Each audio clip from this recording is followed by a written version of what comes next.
तो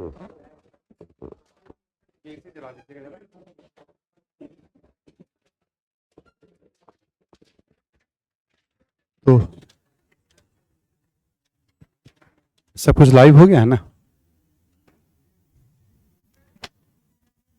राधे राधे।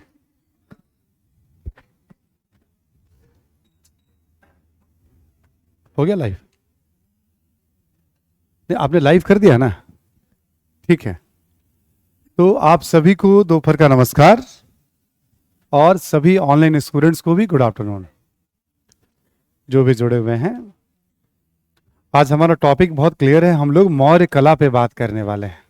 ठीक है, तो बिना किसी विलंब के बातचीत शुरू करते हैं। टेस्ट पेपर की तैयारी, टेस्ट की तैयारी आप लोग कर लीजिएगा शनिवार के लिए।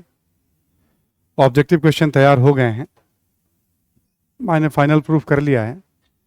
अब सब्जेक्टिव है, मुझे देना है, तो सब कुछ अप्रोचेबल है। एक बार आप अच्छे से, है ना। और टेस्ट के पहले ज़रा मुझे याद दिलाइएगा, तो मैं आपको ज़रा कुछ एक दो आइडिया शेयर कर दूंगा जो यूपीएससी में लेटेस्ट चेंज हुआ है। उसके पैटर्न पे ही बहुत सारे क्वेश्चन हैं। इजी, मतलब सब क्लास नोट्स के दायरे में है, रीडिंग के दायरे में, लेकिन जब आप सॉल्व करते हैं ना प्रिंटेड चीज़ों को, तो दिमाग उस समय लगता है कि क्या कर रहे हैं इसको, हमने पढ़ा है कि नहीं पढ़ा है। थोड़ा पूछने का तरीका वगैरह भी चेंज हो जाता है कभी कभी, तो लगता है कि अच्छा ये हम जानते हैं नहीं जानते हैं। तो सीखने का बहुत मौका मिलेगा। हमने पहले कहा था टेस्ट में सीखने का बहुत मौका मिलेगा आपको। ठीक है, टेस्ट जरूरी होता है ताकि हम पढ़ाई के तरीके में सुधार करें। आवाज आ रही है क्या पीछे तक? थोड़ा साउंड और दे दीजिएगा, हल्का सा। अभी हम पढ़ने वाले हैं मौर्य कला, है ना। आप सभी को याद होगा कि कला के बारे में भी आपको मैं लिखवा चुका हूं एक दो लाइन। कला यानी सृजन। दो ही मकसद होते हैं, या तो सौंदर्य होते हैं या उपयोगिता, या दोनों होते हैं। ये आपको हमने पहले लिखवा दिया था कला को लेकर के। कला के अंतर्गत पढ़ते क्या है ये भी आपको पॉइंट आउट करवा दिया गया है। वो परमानेंट आपको याद रखना है। तुम इस क्लास में कैसे आ गए?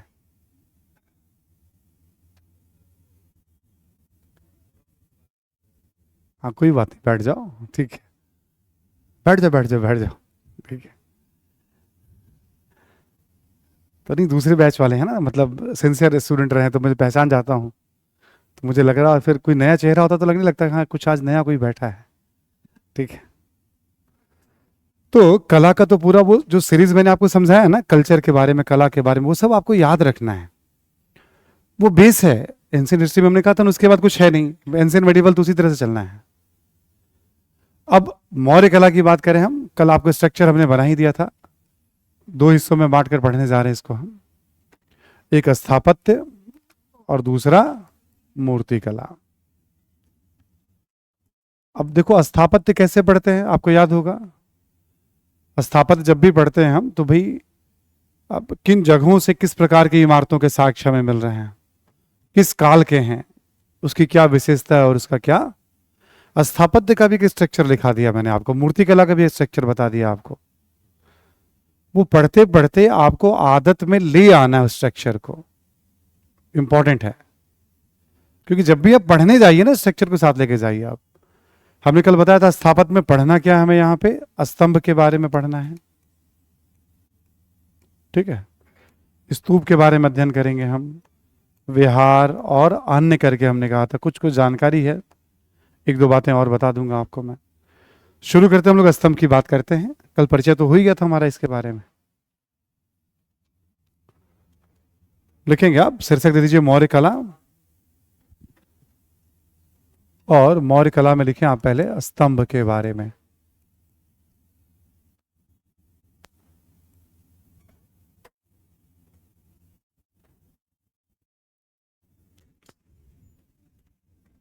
लिखें कला के क्षेत्र में,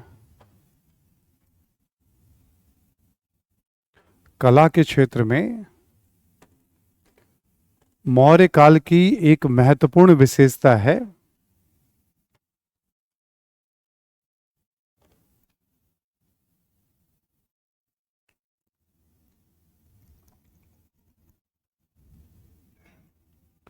मौर्य काल की एक महत्वपूर्ण विशेषता है स्तंभों का निर्माण।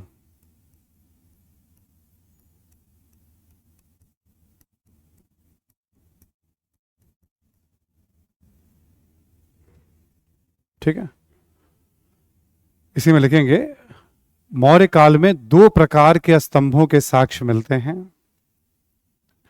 मौर्य काल में दो प्रकार के स्तंभों के साक्ष्य मिलते हैं।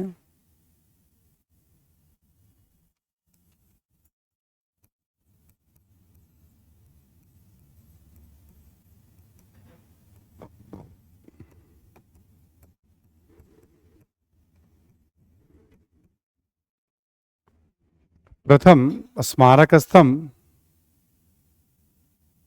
स्मारक स्तंभ, और द्वितीय स्वतंत्र स्तंभ, स्वतंत्र स्तंभ। थोड़ा आपको हम पीछे ले चलें, अभिलेख के बारे में बताएं। आपको यदि याद हो, हमने स्तंभ लेख पढ़ा था, है ना? आपको याद होगा स्तंभ लेख हमने एक तो श्रृंखला में आदेश पढ़ा था, आपको याद है सभी को? लिखना नहीं है आपको ये, ठीक है। 7 आदेश 6 स्थलों से, याद है ना सभी को? 6 स्थल कौन कौन से थे? दिल्ली टोपरा, दिल्ली मेरठ, लौरिया अरराज, लौरिया नंदनगढ़, रामपुरवा और प्रयागराज, 6 थे वहां पे। फिर आपको याद होगा हमने बताया था स्मारक स्तंभ, याद है सभी को? लुम्बिनी और रुमिनदेही। लुम्बिनी में बलि नामक कर को माफ किया और भाग को घटाकर 1/8 किया, अशोक खुद यात्रा पे गया था। रुमिनदेही आपको याद होगा, रुमिनदेही या निगलेवा, आप सभी को ध्यान होगा, हमने कहा कनक मुनि के स्तूप का विस्तार करवाया उसने। बुद्ध को कनक मुनि भी कहते हैं, ये बातें लिखाई थी आपको हमने। फिर एक हमने बताया था आपको संघ भेदक, सांची, सारनाथ, कौशाम्बी, याद है ना सभी को? 6, 2, 8, 3, 11 हमने ऐसे बताया था। एक पारिवारिक संबंधी उसका उल्लेख किया था, लिखवाया नहीं था। तो ये हो गया आपका स्मारक स्तंभ, और ये दोनों हो गया आपका स्वतंत्र स्तंभ। बस कहीं पे भी पिलर बना दिया गया ऐसे, गोलाकार पिलर, ठीक। अभी हमने क्या लिखा है? 2 प्रकार के स्तंभ है, स्मारक स्तंभ और स्वतंत्र। इसको हम स्वतंत्र स्तंभ कह रहे हैं। समझ में आ रही बात? तो ऑलरेडी आप फैक्चुअल पार्ट बहुत सारा पढ़ चुके हो इसमें। आप हमें बस यहाँ कलात्मक पार्ट देखना है, कला वाला पहलू क्या है जो इतना चर्चा में रहता है ना। अगला पॉइंट लिखें आप, कलात्मक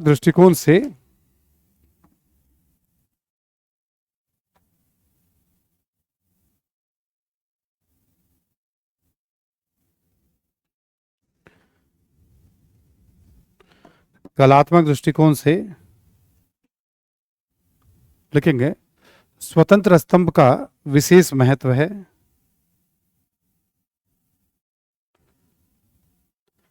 कलात्मक दृष्टिकोण से स्वतंत्र स्तंभ का विशेष महत्व है।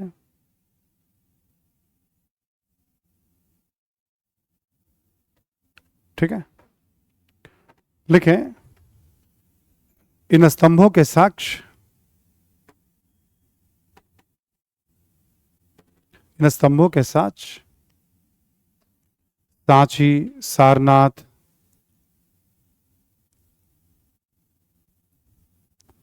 कौशाम्बी,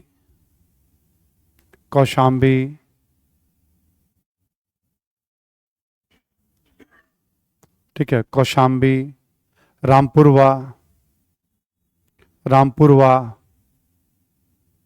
इत्यादि स्थलों से मिलते हैं।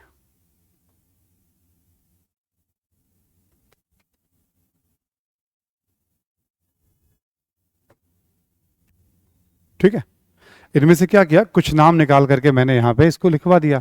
अब पूरा नाम भी लिख देंगे तब भी करेक्ट है। सभी स्तंभों का नाम लिख देंगे यहां पे तो गलत कुछ भी नहीं है उसमें। तो एक बताते हैं ना जैसे स्तंभों के साक्ष्य कहां से मिल रहे हैं। इसमें सबसे फेमस है आपका सारनाथ का स्तंभ। सारनाथ का जो स्तंभ का शीर्ष है वो हमारा राष्ट्रीय प्रतीक है। ठीक है, जो ऊपर 4 शेर बना हुआ है और चक्र बना हुआ है वो क्या है, हमारा राष्ट्रीय प्रतीक है। इतने सारे स्तंभों में से सारनाथ का स्तंभ तो और ज्यादा महत्व रखता है। क्यों? राष्ट्रीय प्रतीक है, रोजमर्रा के डे टू डे लाइफ में उसका जिक्र उल्लेख होता रहता है। ठीक है, तो हमने क्या किया, एक इंट्रोडक्शन सा दिया, फिर हमने क्या किया, कहां से स्तंभों के साक्ष्य मिल रहे हैं। जगहों के नाम। सबको पता है अशोक ने बनवाया, लिखने की जरूरत है नहीं, मतलब वो सब भी करेक्ट है, अशोक के काल में निर्मित है। ठीक, अब हम क्या देखेंगे इसमें, विशेषताएं। इन स्तंभों की विशेषताएं क्या है। ठीक है, कला में कलात्मक विशेषताओं की बात होती है।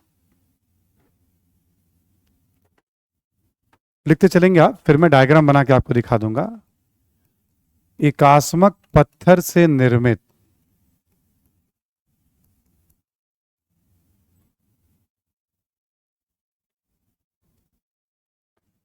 लिख लेंगे आप, 40 से 50 फीट तक लंबाई है। एकास्मक पत्थर से निर्मित है और 40 से 50 फीट तक लंबी है कई स्तंभ। कल्पना कर सकते हैं 40-50 फीट कितना होगा, है ना। ठीक है, तो 40-50 फीट तक लंबी भी है कुछ स्तंभ। सारनाथ वाला बहुत लंबा स्तंभ है। ठीक है, आप स्तंभ के शीर्ष पर, शीर्ष यानी चोटी पर, टॉप पर, स्तंभ के शीर्ष पर एक चौकी बनी होती है।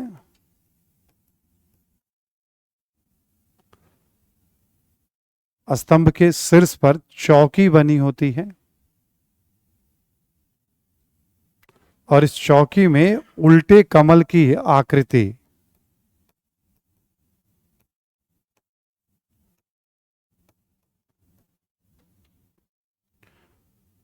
और इस चौकी में उल्टे कमल की आकृति। ठीक, एक पूरा पत्थर जैसा स्तंभ हो गया, उसके ऊपर एक चौकी बना हुआ है। चौकी में आप नीचे से देखोगे तो कमल आपको, जैसे अब कोई भी व्यक्ति मान लो बहुत ऊंचा है, तो कमल का शेप, फेस इधर की तरफ होगा तभी तो हमें कमल लगेगा ना, ऊपर की तरफ होगा तो कमल लगेगा नहीं। हमें क्या पता चलेगा क्या है वो। नीचे जैसे यहां पे मान लो कोई कमल बनना हो, ऐसे बना हुआ होगा तभी तो हमें दिखेगा ना कमल। ऐसे टेक्निकल वर्ड होता है अवांगमुखी कमल, वो सब सीख जाएंगे आप, जो किताबों में कला में यूज किया जाता है ना। इन्वर्टेड लोटस करके यूज किया जाता है वर्ड। तो हम लोग क्या करते हैं, पहले एक समझ और पकड़ बनाते हैं। शब्द वगैरह तो पढ़ते पढ़ते प्रैक्टिस से आ जाएंगे आपको। ठीक, उल्टे कमल की आकृति बनी हुई है। लिखें आप, चौकी के ऊपर, यानी टॉप में बात कर रहे हैं हम लोग, चौकी के ऊपर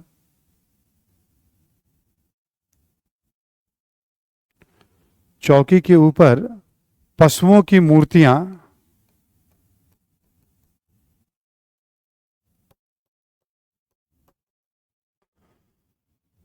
पशुओं की मूर्तियां बनी होती हैं।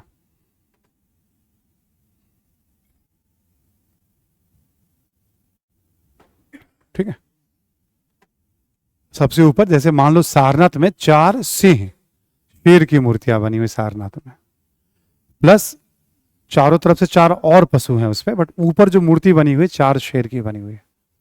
बट एक तरफ से कैप्चर करते तो 3 आता है, तो 3 ही शेर दिखाई पड़ता है। आपको जो पैड वगैरह मिलेगा, आप जिस पे अपना आदेश वगैरह जारी करेंगे आईएएस बनने के बाद, उस सब पे 3 सिंह वाली आकृति जो है और चक्र उसमें बना हुआ रहेगा। अब जो कुछ भी सरकारी जो इस्तेमाल करेंगे ना, अब हर जगह वो आपको आकृति मिलेगी, हाँ भाई ये आदेश है, शासनादेश है। ठीक है, एक अशोक उस समय आदेश जारी कर रहे और एक आप जारी करते हैं, उसी आदेश को मिला करके यहाँ पे आदेश जारी किया जाता है। ठीक है, तो पशुओं की मूर्तियां बनी हुई हैं। अब ये मूर्तियों का एग्जाम्पल भी ले लेंगे, कौन कौन सी पशु कहाँ कहाँ पे है, प्रमुख उदाहरण ले लेंगे हम थोड़ी देर में। देखें आप, लिखें कि एकास्मक स्तंभ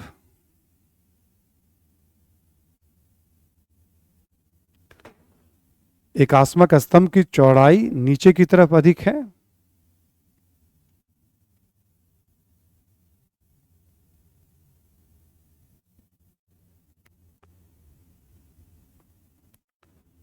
और ऊपर कम होती गई है।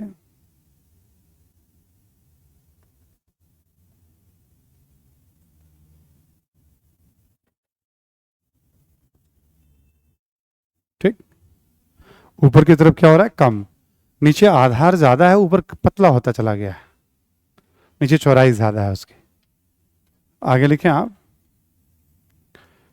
यह लाल बलुआ पत्थर से निर्मित है। लाल बलुआ पत्थर से निर्मित है।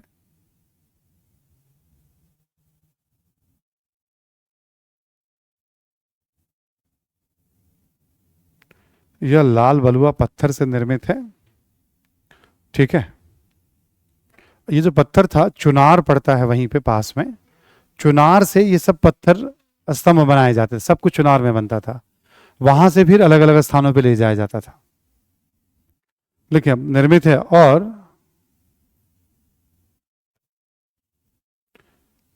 इस पर चमकीली पॉलिश की गई है। इस पर चमकीली पॉलिश भी है।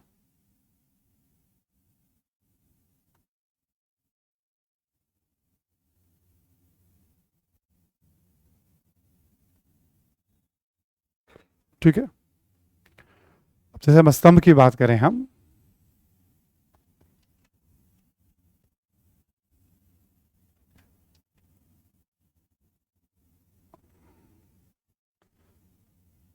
और ये भी ध्यान रखना, ये गोलाकार शेप में बना हुआ है, ये राउंड शेप में है, जैसे चौकोर शेप में बना हुआ स्तंभ हमारे क्लासरूम का, ऐसा नहीं है, गोलाकार शेप में बना हुआ है। तो मान लो ये आपका, इसको कहते हैं एकास्मक पत्थर, एक ही पत्थर से बना हुआ है। बड़ा आश्चर्य वाली बात है। 35 फीट, 40 फीट, 50-50 फीट तक की लंबाई वाले स्तंभ एक ही पत्थर से बनाया गया, उसको जोड़ा नहीं गया है बीच में, खंडित नहीं है वो।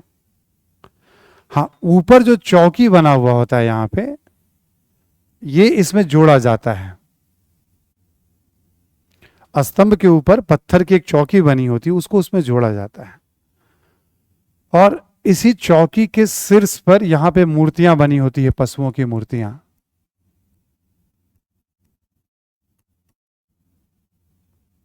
सबसे टॉप पे जो बताया, यहां पे हमने बताया आपको उल्टे कमल की आकृति बनी होती है।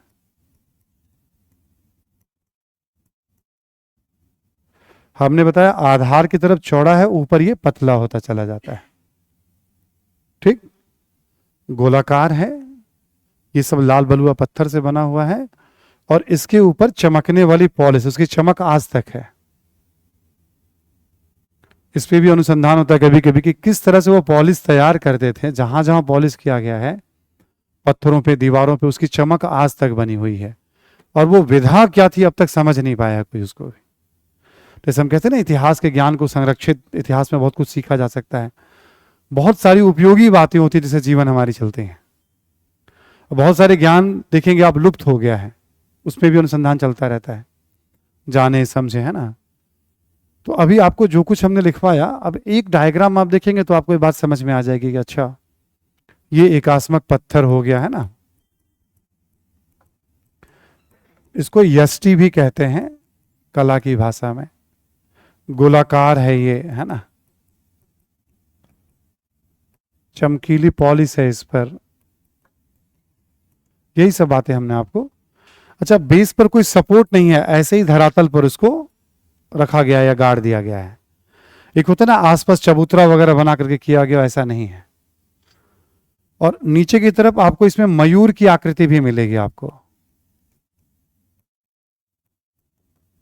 मोर की आकृति भी मिलेगी आपको। कहा जाता मोर जो था मौर्यों का राजकीय चिन्ह हुआ करता था, उनका स्टेट एम्बलम था। ठीक, अब जैसे जब हम पढ़ते हैं लिखते हैं, यदि पॉसिबल है जहां पे भी हम वहां चाहे तो डायग्राम ऐसे बना सकते हैं। आप विशेषता वैसे न लिख करके आप डायग्राम बना के भी आप बता देंगे विशेषता, एक ही बात है। एक तरीका हमने अभी आपको बताया कैसे लिखना है, वो तरीका हो गया। दूसरा तरीका ये है, हमने ऐसे डायग्राम बनाया और लिख दिया इसके बारे में। ठीक, अब हमने क्या बताया था आपको स्थापत्य कला के बारे में। हमने कहा था भाई देखो, दो तीन चीजें बड़ा इंपॉर्टेंट है। एक, प्राप्ति स्थल, संरक्षक किस काल का है, ये सब थोड़ा बहुत एक पॉइंट होता है। दूसरा हमने क्या बताया था आपको, विशेषताएं, ये भी लिखवा दिया आपको हमने, ये भी लिखवा दिया आपको। तीसरा हमने क्या कहा था, जब भी राइटिंग करें आप, महत्व। ठीक है। अब महत्व में जैसे एक तो हमेशा कलात्मक महत्व हो जाता है, जब हम कला पढ़े तो कलात्मक महत्व हो जाता है। ठीक, स्थापत्य कला और पत्थरों से स्थापित निर्माण की कला का एक अद्भुत उदाहरण है। इसके बारे में कहा जाता है कि उस समय इंजीनियरिंग का जो लेवल रहा होगा वो भी बड़ा अपने आप में एक आश्चर्य करने वाला है कि 40-40, 50-50 फीट के पत्थरों को तराशना, निकालना, फिर उसको तराशना, तैयार करना, फिर उसके ऊपर फिटिंग करना, फिर मूर्तियों को बिठाना उसके ऊपर, और सब एक ही जगह बने हैं, वहां से फिर देश के अलग अलग हिस्सों में ले जाके उसे फिट करना। सोचेंगे तो कोई साधारण काम नहीं लगेगा आपको, ये आसान काम नहीं है। ठीक है, ये कोई आसान कार्य नहीं है। ठीक है, तो कलात्मक महत्व लिख लें आप जरा महत्व के बारे में।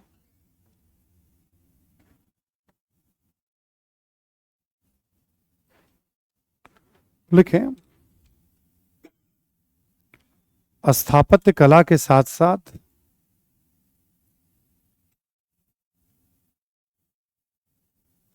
स्थापत्य कला के साथ साथ मूर्ति कला,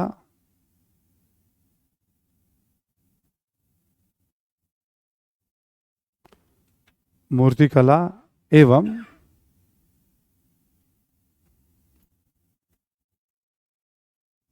चमकीली पॉलिश के कारण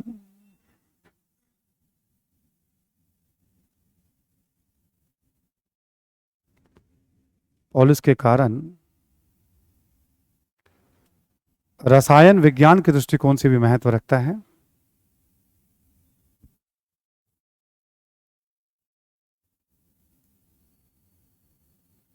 दृष्टिकोण से भी महत्व रखता है।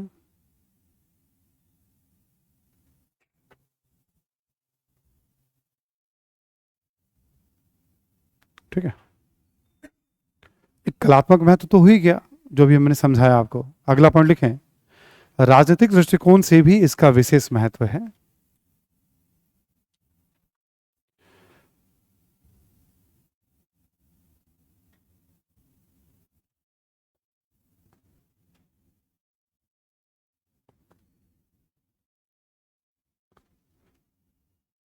ठीक है, राजनीतिक दृष्टिकोण से भी इसका विशेष महत्व है।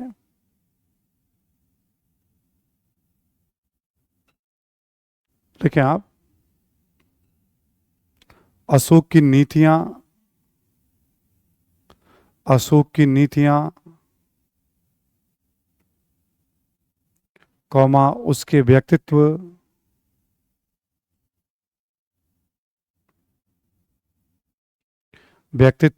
कौमा अधीनस्थ भूभाग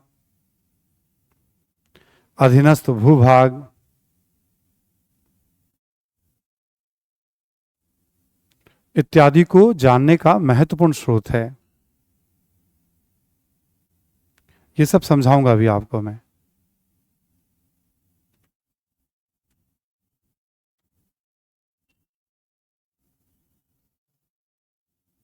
ठीक है, दृष्टिकोण से भी इसका बहुत महत्व है, इन सब दृष्टिकोण से भी।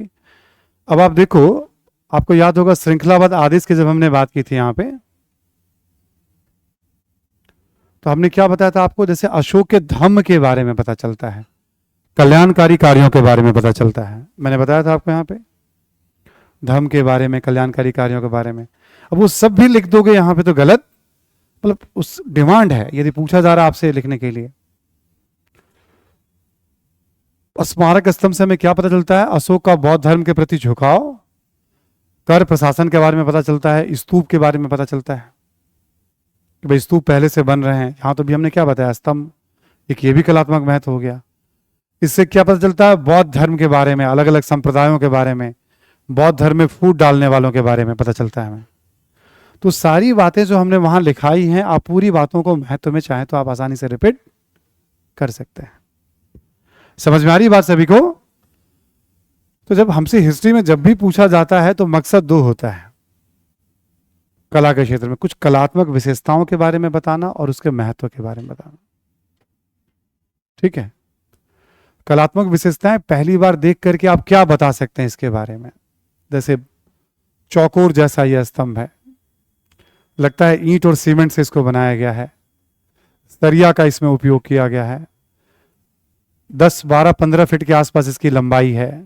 हमने देखा इसको और देख करके बोलना शुरू, हमने वही फॉर्मूला यहां भी अपनाया है।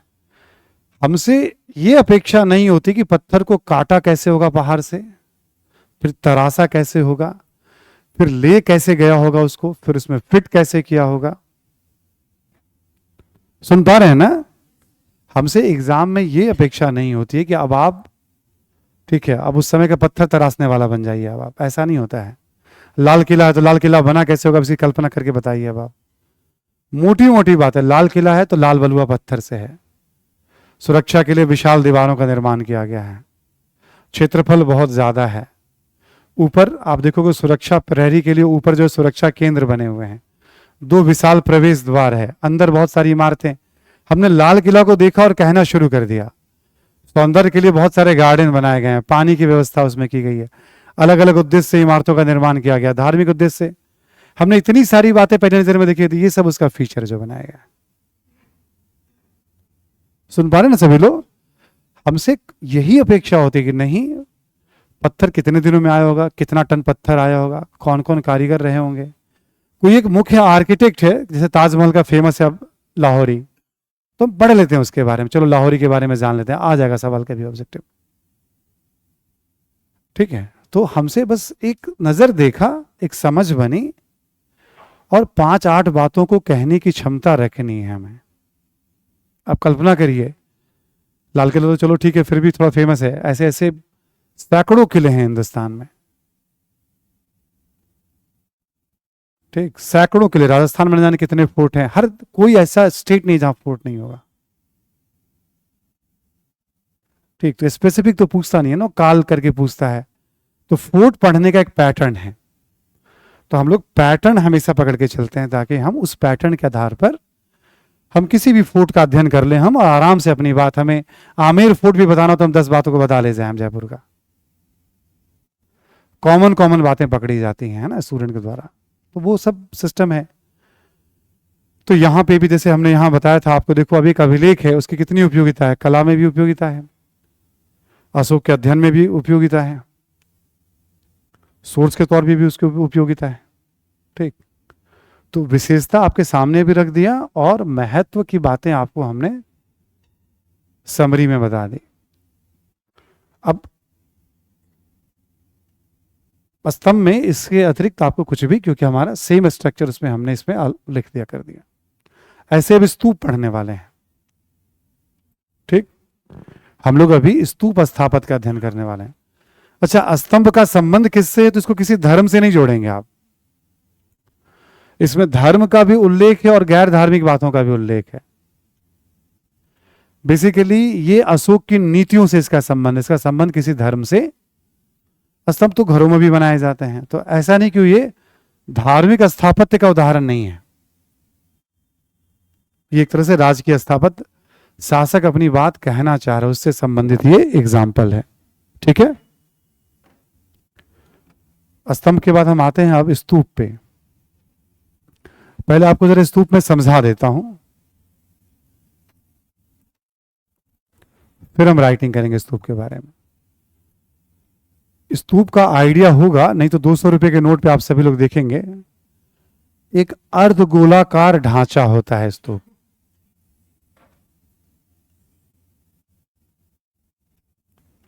स्तूप क्या होता है? एक अर्धगोलाकार ढांचा होता है। ये क्या हो गया आपका? अर्धगोलाकार ढांचा। ठीक है,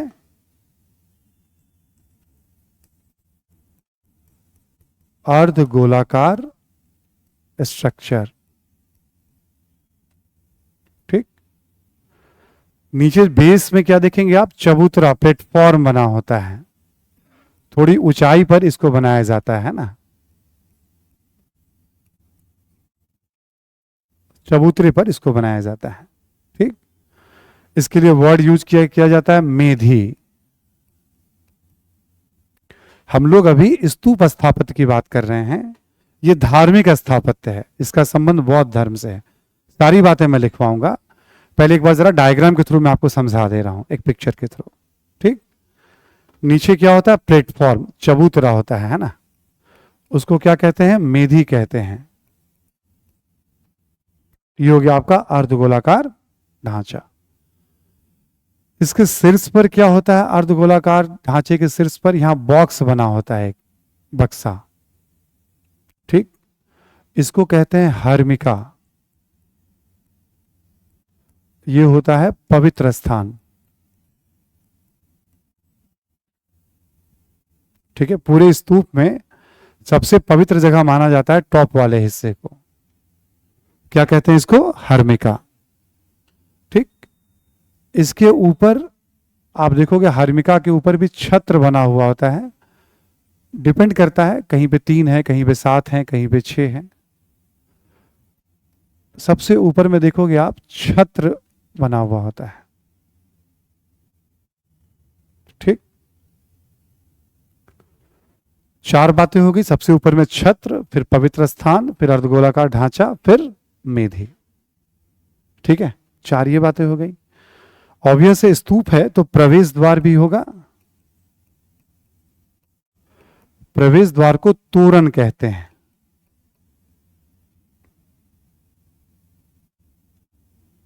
प्रवेश द्वार को क्या कहते हैं, तोरण। नॉर्मली जो तोरण होता है वो लकड़ी और पत्थर से बना होता है।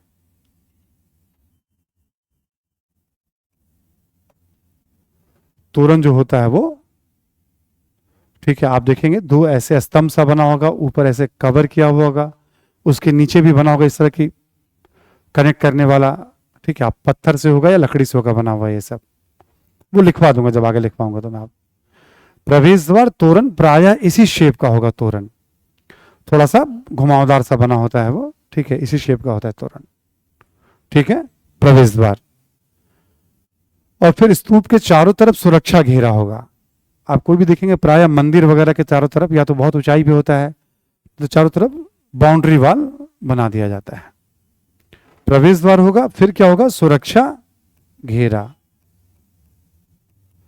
सुरक्षा घेरा के लिए एक वर्ड यूज करते हैं, वेदिका, रेलिंग। ठीक है, स्तूप के चारों तरफ बाउंड्री वॉल बना हुआ होगा, उसको क्या कहते हैं, वेदिका, रेलिंग। रेलिंग 2 जगह दिख सकते हैं आपको, एक स्तूप के चारों ओर, एक हर्मिका के चारों ओर। यहां पे भी रेलिंग बनाया जाता है, हर्मिका पे भी नहीं भी मिलेगा, क्योंकि हर चीज का डेवलपमेंट इवॉल्व हुआ है ना, सारे स्तूप में सारे फीचर नहीं मिलेंगे आपको। वेदिका हो गया नीचे धरातल से जुड़ा हुआ होगा, स्तूप के चारों तरफ। ठीक, कैसे अपने घर में हम लोग बाउंड्री वॉल कभी कभी बनाते हैं, जिनका भी घर में बाउंड्री वॉल होगा आप देखिए चारों तरफ बना हुआ है ना, वैसा ही सुरक्षा घेरा। बहुत ऊंची दीवार नहीं होती है, 2 फीट 4 फीट की होती है कि हाँ कोई जानवर वानवर ना आराम से आता जाता रहे। ऐसा नहीं कि बहुत ऊंची दीवार बना दी जाती है, नहीं, नॉर्मल 2 3 4 फीट ऐसे, मतलब मैक्सिमम समझ लीजिए आप दीवारें होती हैं। सुरक्षा घेरा हो गया, वेदिका कहलाता है। ठीक है, और मान लो जैसे सुरक्षा घेरा है, ठीक, ये यहां पे सुरक्षा घेरा, सपोज दैट, तो स्तूप और सुरक्षा के घेरा के बीच में चलने के लिए जगह बना हुआ होता है, गोलाकार। समझ में आ रही बात? जैसे मान लो सपोज दैट ये आपका स्तूप है, ठीक, इसके चारों तरफ चलने के लिए दीवार बनी हुई है, और स्तूप और दीवार के बीच में चलने के लिए जगह, परिक्रमा पथ। मंदिर वगैरह या कहीं भी जाएंगे आप देखेंगे परिक्रमा या प्रदक्षिणा पथ होता है। ठीक, तो सुरक्षा घेरा के साथ साथ आप क्या देखोगे, प्रदक्षिणा पथ भी आपको मिलेगा।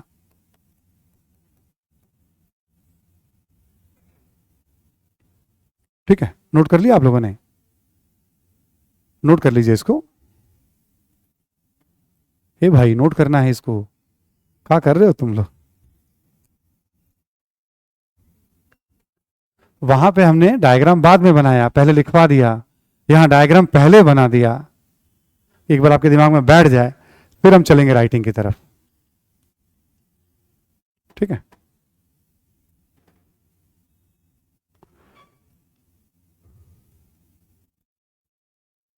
इसको आप ऐसे भी कह सकते हैं, स्तूप स्थापत्य की विशेषताएं।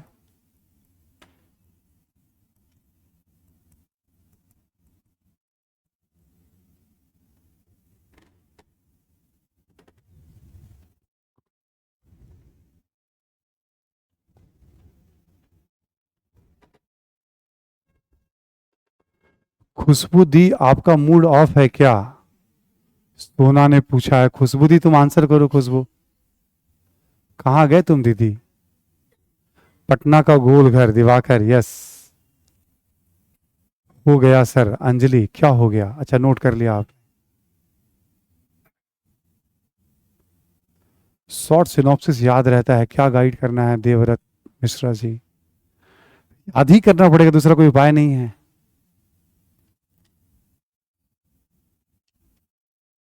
कौन है आप जो मेरे नाम से मैसेज कर रहे हैं? थोड़ी देर के लिए बंद कर देना, ठीक है ना, चैट को थोड़ी देर के लिए बंद कर दो, 5 मिनट के लिए। सब ठीक हो जाएंगे, दोनों बंद कर देना एक बार, है ना? हाँ, ठीक रहेंगे फिर थोड़ी देर में सब पढ़ेंगे, पढ़ाई पे ध्यान देंगे। अब वो पता नहीं पढ़ने पूछ रही खुशबू दी, आपका मूड ऑफ है क्या? खुशबू, तुम मूड ठीक कर लेना अपना तुम, ठीक है? पूरे क्लास सब लोग निवेदन कर रहे हैं तुमसे, है ना? चलिए, अभी हमने क्या बताया आपको? स्तूप स्थापत्य की विशेषताएं। देखो, हम लोग कला के अलग अलग डोमेन में धीरे धीरे इंटर मार रहे हैं, हम लोग, है ना, प्रवेश कर रहे हैं। इसमें कई तरह से राइटिंग वाले सवाल आने हैं, पीटी तो खैर है ही। तो एक बार में सारी बातें तो पकड़ में नहीं आएंगे, अभी कुछ आगे बताऊंगा, कुछ आगे बताऊंगा भी, है ना? अभी तो मौर्य काल चल रहा है। बट मौर्य काल में स्तूप की बात करने से पहले मैंने स्तूप का एक परिचय आपके सामने रख दिया कि स्तूप होता क्या है। हमें क्या, जैसे स्तूप की विशेषताएं और फिर स्तूप का महत्व, यही तो दो मेन बातें जो हमें लिखनी पड़ेगी। सबसे ऊपर क्या है, मैं रिपीट कर दे रहा हूं, फाइनली वाला छत्र। फिर क्या है, हार्मिका, पवित्र स्थल। फिर क्या है, अर्धगोलाकार ढांचा। फिर क्या है, मेधी, चबूतरा, प्लेटफॉर्म। प्रवेश द्वार को तोरण कहते हैं, सुरक्षा घेरा को वेदिका कहते हैं। जैसे घरों का बाउंड्री वाल याद कर लीजिएगा आप, ठीक? और स्तूप और सुरक्षा घेरा के बीच जो स्पेस चलने की जगह होती है उसको हम प्रदक्षिणा पथ कहते हैं, ठीक? ये हो गई स्तूप स्थापत्य की विशेषताएं। क्लियर? अब स्तूप जो है आपका क्या है, आपका ये धार्मिक स्थापत्य है ना?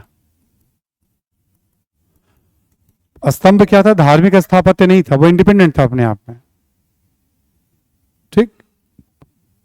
अब हम लोग क्या पढ़ेंगे स्तूप के बारे में? स्तूप क्या है, स्तूप के प्रकार, विशेषताएं या संरचना। ये तो ऑलरेडी बता दिया हमने आपको, लिखने की जरूरत नहीं पड़ेगी आपको, डायग्राम यहां पे आ जाएगा, ठीक है ना? और फिर पढ़ेंगे हम मौर्य काल में स्तूप। एक्चुअल में हमको पढ़ना है मौर्य काल में स्तूप, बट मौर्य काल में स्तूप पढ़ने से पहले हमें थोड़ा इसका बैकग्राउंड भी समझना पड़ेगा, क्या कब कैसे आया, है ना? स्तंभों के बारे में ज्यादा कुछ नहीं समझना था हमें, इसलिए हमने इसका एक बैकग्राउंड तैयार किया है, ठीक है? स्तूप है आपका धार्मिक स्थापत्य, ठीक है? अब आप लिखें क्या है स्तूप।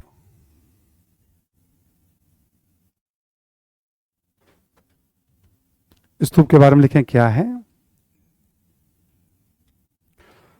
लिखें इसका संबंध मुख्यतः बौद्ध धर्म से है।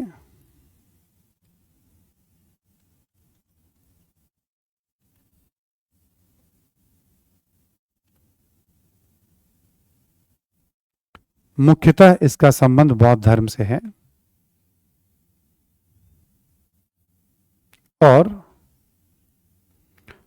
स्तूप निर्माण अंतिम संस्कार से जुड़ा हुआ है। स्तूप निर्माण अंतिम संस्कार से जुड़ा हुआ है,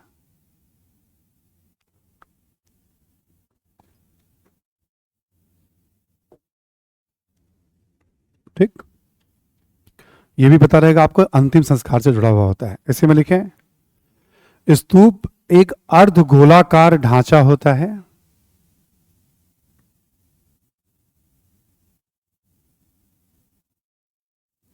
स्तूप एक अर्धगोलाकार ढांचा होता है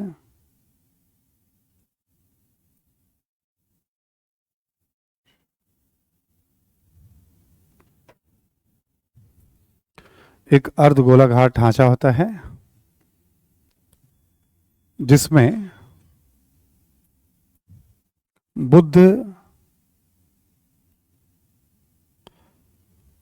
एवं महत्वपूर्ण बौद्ध भिक्षुओं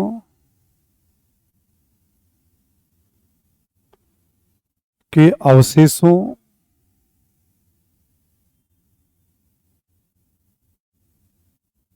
अवशेषों कौमा प्रयोग में लाई गई वस्तुओं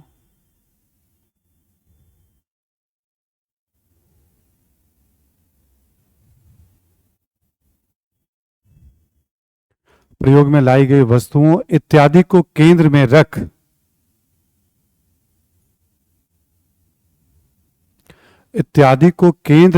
निर्मित किया जाता है।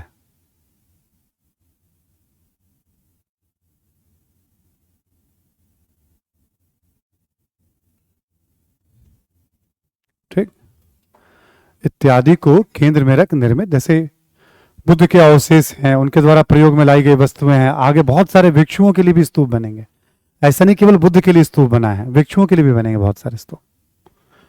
इवन बुद्ध के जीवन से संबंधित महत्वपूर्ण स्थलों पे भी स्तूप बनाए जाते हैं। ठीक, तो स्तूप का संबंध किससे हो गया? बौद्ध धर्म से मुख्यतः। कल कोई और नई जानकारी आ जाए, अभी बौद्ध धर्म से ही माना जाता है, तो दूसरे धर्म से भी देख लेंगे हम। अंतिम संस्कार से जुड़ा हुआ होता है, अर्धगोलाकार ढांचा होता है। बुद्ध या भिक्षुओं के अवशेषों या प्रयोग में लाई गई वस्तुओं इत्यादि को केंद्र में रखकर इसका निर्माण किया जाता है। हर्मिका में उसी को रखा जाता है जो उपयोग में लाई गई वस्तुएं वगैरह होती है, इसलिए इसको पवित्र स्थल कहा जाता है स्तूप का। ठीक है, अगला पॉइंट लिखें। स्तूप के प्रकार।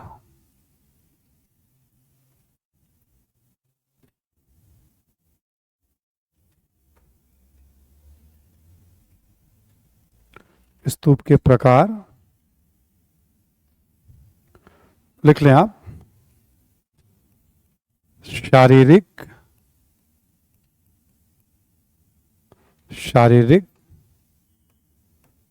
पारिभौगिक,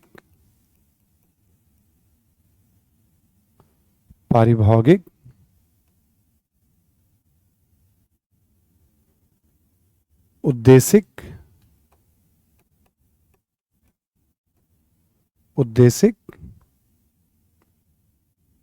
और संकल्पित या पूजार्थक। शारीरिक,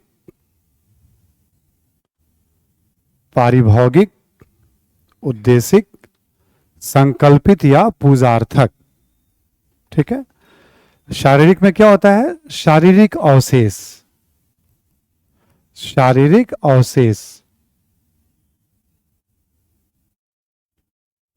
शरीर का जैसे अंतिम संस्कार कर दिया गया, उसका कुछ हिस्सा जो है वहां पर रख दिया गया स्तूप में, उसको शारीरिक स्तूप कह सकते हैं। पारिभौगिक में क्या होता है? उपयोग में लाई गई वस्तुएं।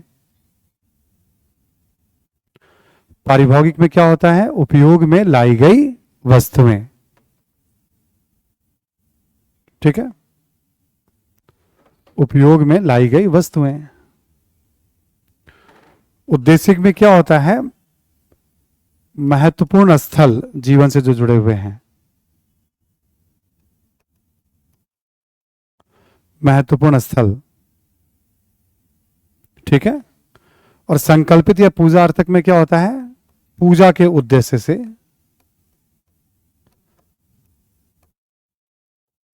अब जैसे दिल्ली में स्तूप का कोई मतलब नहीं, बट दिल्ली में भी स्तूप बना हुआ है, निजामुद्दीन एरिया के आसपास एक स्तूप बना हुआ है रिंग रोड पे, उसका कोई मतलब नहीं है, श्रद्धालुओं के द्वारा उसको बनाया गया कि भाई ठीक है, कहीं भी पूजा के उद्देश्य से स्तूप, ठीक है, श्रद्धालु जो है बनाते हैं। तो इंपॉर्टेंट ये हो गया, ये दोनों आपका मेन स्तूप तो इससे ही जुड़ा हुआ था जो मैंने लिखवाया डेफिनेशन में आपको। फिर ऐसा हुआ कि जो जगह काफी महत्वपूर्ण है, मान लो सांची, सारनाथ, उन जगहों पर भी स्तूप का निर्माण किया जाने लगा। तो स्तूप के टाइप, प्रकार, ठीक है। स्तूप क्या है क्लियर कर दिया गया आपको। प्रकार ये पूछेगा नहीं एग्जाम में, बस अच्छा लगेगा आपको जान करके, मैं जानता हूं नहीं पूछेगा ये। कभी कभी मैं कहता हूं शायद नहीं पूछे, संभावना कम है, कहीं कहीं लगभग मैं श्योर हूं नहीं पूछेगा, क्योंकि ये वर्गीकरण समझने के लिए, ऑब्जेक्टिव वगैरह इसका कोई बहुत रोल नहीं है ही नहीं रोल इसका, बस थोड़ा समझने के लिए। अच्छा, जैसा जैसा स्तूप दिखता है उसको 4 भागों में बांट दिया गया समझने के लिए, ठीक। विशेषताएं या संरचना तीसरा पॉइंट है, ये डायग्राम, ठीक है। एक स्तूप में क्या क्या पार्ट उसके होते हैं, क्या क्या विशेषताएं होती हैं, या किस प्रकार की संरचना होती है, तो ये डायग्राम मैंने भी आपको बता दिया, इसको अब अलग से लिखने की जरूरत नहीं है आपको, ठीक। 1 2 3 आपके कंप्लीट हो गए। अब है मौर्य काल में स्तूप, स्तूप स्थापत्य का विकास, शीर्षक दे देंगे अब आप, स्तूप स्थापत्य का विकास एवं मौर्य काल में स्तूप, शीर्षक ऐसे दीजिए आप, स्तूप स्थापत्य का विकास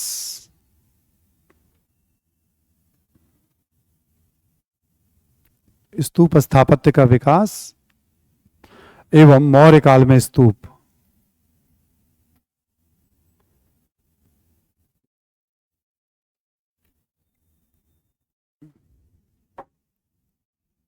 ठीक है। अब थोड़ा इसको सुन लीजिए, फिर हम लोग लिख लेंगे, 4 5 6 बातें हैं, ये काम एग्जाम पीटी में भी आ सकता है आपसे। स्तूप का विकास कैसे हुआ एग्जैक्ट दावे से कहना मुश्किल है। वैदिक साहित्य में भी स्तूप शब्द का उल्लेख मिलता है, ठीक है, ये सब मैं लिखवा दूंगा अभी आपको। वैदिक साहित्य में भी स्तूप शब्द का उल्लेख मिलता है। नंबर 1, ऐसा माना जाता है जो महापुरुष वगैरह थे, ठीक है, उनके अंतिम संस्कार के बाद जो कलश रख करके ऊपर मिट्टी का ढेर लगा दिया जाता था,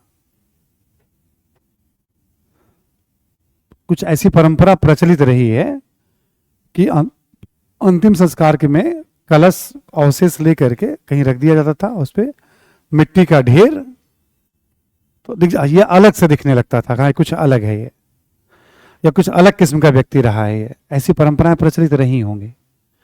इस तरह के प्रमाण मिलते हैं साहित्य में और अलग अलग। यह भी कहा जाता है कि बुद्ध ने कहा था कि कुछ, जब मैं शरीर का त्याग करूं, प्राण का त्याग करूं, तो कुछ ऐसे ही इमारत का निर्माण उस पे हो।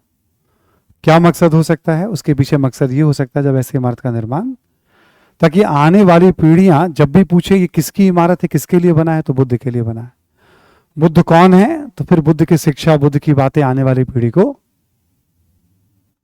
या लोग जब भी वहां एकत्रित होंगे तो फिर बुद्ध की वो ज्ञान की बातें, और ऐसे ज्ञान की परंपरा पीढ़ी दर पीढ़ी आगे बढ़ती रही, लोगों को याद दिलाता रहेगा। ठीक, ऐसा कहा जाता है कि बुद्ध ने कभी ऐसी इच्छा जाहिर की होगी। अच्छा देखो, हम लोगों की इच्छा और बुद्ध की इच्छा में अंतर है। बुद्ध की इच्छा, जब मैं वर्ड यूज करूंगा तो इच्छा का मतलब ये सोचिएगा कि वो मोह माया में फंसे हुए हैं। देखिए, शरीर में कोई संवेदना नहीं उत्पन्न हो रही उससे कि मजा आएगा मेरे लिए स्तूप बनेगा, तो वो तो ज्ञान में जीवन जी रहे हैं वो। मतलब जैसे अच्छा ऐसा पैलेस बनेगा हमारे मरने के बाद, अच्छा ताजमहल बनेगा। अब देखिए ताजमहल वगैरह के साथ क्या है कि शाहजहां ने अपनी पत्नी की याद में बनाया था ताजमहल, ये सब जानते हैं। अच्छा, बड़ी संख्या में जो नई शादियां होती हैं, वो लोग नवविवाहित जो होते हैं वो सब वहां जाते हैं। ठीक है, जीवन के अंतिम अवस्था में जाए, ठीक है, तब पता चलेगा प्रेम कितना रहा नहीं रहा, है ना। अंतिम अवस्था में जाइए फिर पूछिए। अच्छा, जाने के बाद प्रायः लोग बताते हैं, जितने भी आसपास दोस्त, जूनियर, बच्चे जितने भी कभी गए हैं, कि मेरी दोस्त या वाइफ हमेशा वहां पूछते हैं, भाई ठीक है ना, अच्छा तुम क्या वाकई हमसे इतना प्यार करते हो? अच्छा, हमेशा इसका आंसर ऐसे दिया जाता है, ठीक है, तुम मरो तो सही पहले, ठीक है। ठीक है, तो मृत्यु के बाद कहां मुमताज देख पाई? तो प्यार तो जीवन में होना चाहिए, मृत्यु के बाद क्या प्रतीक वगैरह होता है, जो होगा सो होगा। मतलब सम्मान प्यार तो जीवन काल में होना चाहिए, ठीक है। मृत्यु के बाद अब क्या करोगे वो कौन सी ठीक है, आप कहाँ, अब कैसे बताएं, क्या पता मुमताज देख रही हो और मेरी बात से नाराज हो जाए। ठीक है, बट जितनी बात समझ में आती है उसमें मुझे लगता है कि नहीं, जीवन काल की तो ज्यादा अहमियत है। तो ऐसे लोग मतलब किससे, तो बुद्ध इन सब से ऊपर थे, उनका एक ही मकसद था कि अधिक से अधिक लोगों को मुक्ति के मार्ग पे हम कैसे ले जाएं। वरना जो राज परिवार इस सब कुछ छोड़ छाड़ के, सुख सुविधाओं छोड़ करके इस तरह से तपस्या और धर्म का प्रचार कर रहे हो, उसके लिए स्तूप बनवाना कौन सी बात है। जब सारा का सारा शासक ही मध्य देश का नतमस्तक था, तो जीवन काल में बोलते चलो 1000 स्तूप ही बनवा दो सब। बुद्ध का बस कहना भर होता। बुद्ध का वो कद था उस दौर में भी, उनके जीवन काल में। ठीक है, तो इसके पीछे क्या दृष्टिकोण हो सकता है। आज भी स्तूप को देख करके कहीं भी जब जो बुद्ध की याद से जुड़ते हैं, फिर बुद्ध की शिक्षाओं की बात आती है, फिर वो ज्ञान में रहने की बात करते हैं, वर्तमान क्षण में रहने की बात करते हैं। तो बुद्ध भी कहते हैं ना, भाई मन को कभी देखोगे ना आप, या तो भविष्य की तरफ देखता हुआ मिलेगा आपको या अतीत की तरफ मिलेगा। बुद्ध भी कहते हैं, बहुत सारे सुधारक कहते हैं इस बात को, और बात सच है। मन जो है वर्तमान में बहुत कम टिकता है। वर्तमान में रहने जाए तो कहते हो समझो मोक्ष की दिशा में आगे बढ़ चले हो, या तो अतीत की तरफ भागता है मन, या फिर भविष्य की तरफ भागता है मन। ठीक है, तो ऐसे करके स्तूप स्थापत्य के विकास की बात की जाती, कैसे विकास हुआ होगा, एक हो गया। दूसरा, क्या बुद्ध के काल में स्तूप बनते थे? बनते थे। ऐसा कहा गया है कि उनकी मृत्यु के बाद जो अंतिम संस्कार हुआ था, तो उनका जो अवशेष था 8 भागों में बांट दिया गया था। ठीक, उनके शारीरिक अंतिम संस्कार के बाद, दाह संस्कार के बाद, कई बार एक आधा बार किसी बच्चे ने क्लास में पूछा, अच्छा बुद्ध को मृत्यु के बाद 8 हिस्सों में काट दिया गया था। ठीक है, किसी क्लास में ऐसा हो चुका है पहले। ठीक है, तो अंतिम संस्कार के बाद 8 कलश में उनके अवशेषों को, और जिन जिन लोगों ने दावा किया कि हमारे रिलेटिव से सब ने एक हिस्सा लिया, अजातशत्रु भी था, साक्य वाले तो लेंगे ही लेंगे, है ना, कोलीय गणराज वाले जहां उनकी मां थी उसने भी दावा किया। ऐसे करके कहा जाता है 8 स्तूप बनाए गए, बट उनमें से कोई भी अवशेष नहीं मिलता है। साहित्य में उल्लेख है। ठीक, क्या अशोक से पहले स्तूप बनते थे? हाँ, बनते थे। अशोक अपने अभिलेख में भी बता रहा है कनक मुनि स्तूप के आकार को उसने, यानी अशोक से पहले बना हुआ था, तभी तो अशोक हमने आकार को संवर्धन, ठीक है, उसका विस्तार कराया, स्तूप बन रहे हैं अशोक से पहले। इसके पुरातात्विक साक्ष्य भी हैं और इसके साहित्यिक साक्ष्य भी। अशोक के बारे में ऐसा कहा जाता है, दिव्य अवदान नामक ग्रंथ में कहा गया, अवदान हमने बताया था ना, महायान साहित्य अवदान, कि अशोक 84,000 स्तूपों का निर्माता था। हालांकि ऐसी कोई पुष्टि नहीं होती पुरातात्विक साक्ष्यों से, बट सांची, सारनाथ, तक्षशिला, इन सब स्थलों से अशोक कालीन स्तूप के साक्ष्य हो सकता है। जैसे चीनी यात्री गुप्त काल में फाहियान आया था, हर्षवर्धन के समय वेनसांग आया था, उन सब ने भी बताया था कि अशोक के समय स्तूप थे, अशोक कालीन स्तूप जो थे बहुत थे, बट समय के साथ सब नष्ट हो गए होंगे। जो अब तक बचे हुए उसमें सांची का स्तूप है आपका, सारनाथ का स्तूप है आपका।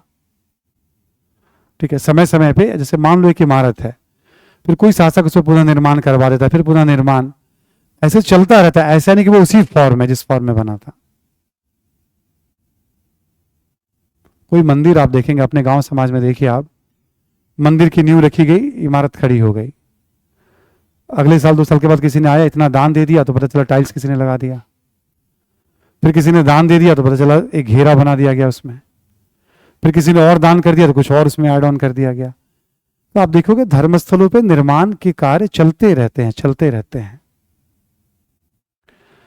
अब सांची में बहुत सारे स्तूप, अब चूंकि सांची एक फेमस जगह था, बुद्ध की यात्रा पे गए थे, वहां बहुत सारे बौद्ध भिक्षु थे, उनके भी स्तूप छोटे छोटे बने हुए बहुत सारे, सारनाथ में, कुशीनगर में, बोध गया में। ऐसा नहीं कि कोई एक ही दो, बहुत सारे स्तूप मिलेंगे आपको। ठीक, एक शहर में बहुत सारे स्तूप मिलेंगे आपको। फेमस फेमस कौन, उसकी चर्चा होती है। 200 रुपए के नोट पे सांची के स्तूप की तस्वीर बनी होती है। कि पुराने स्तूपों में सबसे सुरक्षित आकर्षक जो है अभी भी सांची का। तो ऐसे करके अशोक। तो अब अशोक का जब स्तूप की बात करेंगे तो कहां से साक्ष्य मिले हैं, उसकी विशेषताएं क्या है। अब लिखना नहीं है, यदि आपको लिखना हुआ है ना, बना हुआ उस पर सांची पे दिखाओ। यस, इसमें बहुत अच्छे से रेलिंग, तोरण, हर्मिका और छत्र, सारी तस्वीर इसमें दिख रही है। वैसे तो आपको नहीं दिख पाएगा, अपने अपने नोट में आप देख लीजिएगा एक बार, ठीक है ना। ऐसा करते नोट घुमा देते हैं, जिसके पास रह गया उसके पास रह जाएगा, ठीक है। अच्छा, सारे नोट को देखिएगा, केवल एक को नहीं, 10 रुपए 20 रुपए सबको देखिएगा। सब में कोई नहीं, 2000 तो अब नोट चलता है नहीं, उसमें मंगलयान बना हुआ था, ठीक है। 500 के नोट पे लाल किला बना हुआ है ना। तो सब 10 वाले नोट पे आप देखो कोणार्क का सूर्य मंदिर बना हुआ है ना। किसी में रानी का वो बना हुआ है। तो आप देखेंगे सीढ़ीदार कुआं है, ठीक है। तो आप देखेंगे सब पे कुछ ना कुछ बना हुआ है, और सबकी चर्चा होनी है क्लास में। सबकी चर्चा क्लास में हम लोग करेंगे, ठीक है। क्लियर ना सभी को। तो सारे आर्किटेक्चर चर्चा के क्रम में आ जाएंगे। अब जैसे स्तूप हमने ले लिया एग्जाम्पल के तौर पे, अब आपसे कहा जाए सांची का स्तूप। अब स्तूप क्या होता है आपको पता है, स्तूप की विशेषताएं क्या होती है आपको पता है। सांची बोले या सारनाथ बोले, आप 10 लाइन लिखने की स्थिति में पहले से तैयार हो। हमने स्तंभ पढ़ा, कभी आपसे कहते सारनाथ के स्तंभ के बारे में कुछ बताइए आप। स्तंभ क्या हुआ, न्यूजीलैंड। आंसर ने तुम्हारा नाम जो रख दिया न्यूजीलैंड, ठीक है। क्या तुम इशारा कर रहे हो उसको, बताओ। रुपए देख रहे हो क्या तुम उसके।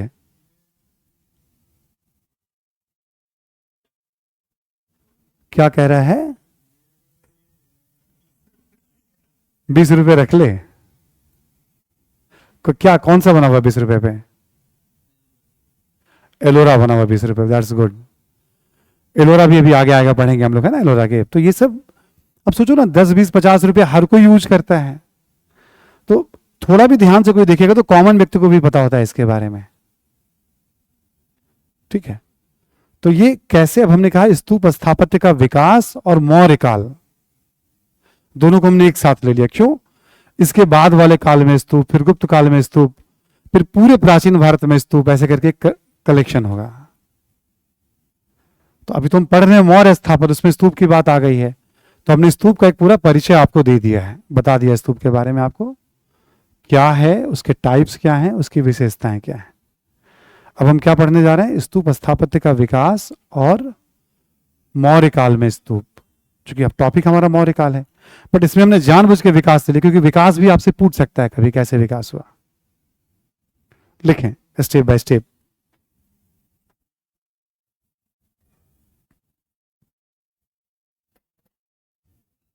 पहला पॉइंट लिखें कि वैदिक साहित्य में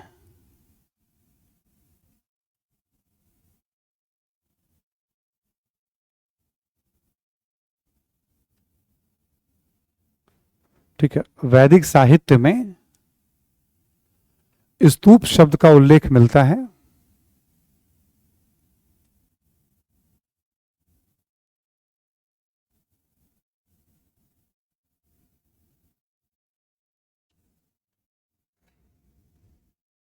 ठीक। लिखें ऐसा माना जाता है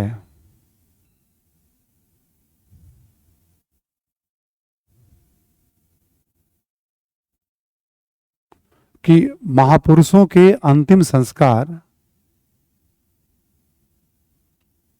महापुरुषों के अंतिम संस्कार के पश्चात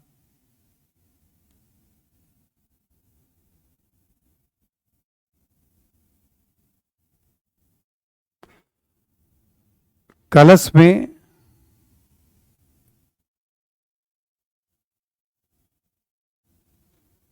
ठीक है अवशेषों को रख, शारीरिक अवशेषों को रख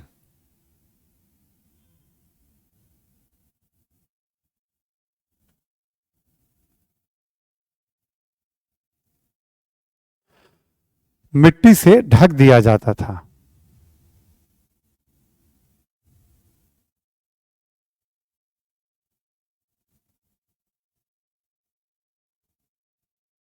ठीक है, लेकिन संभवतः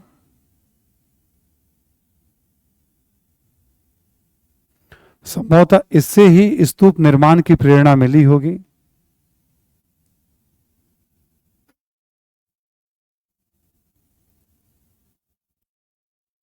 संभवतः इससे ही स्तूप निर्माण की प्रेरणा मिली होगी।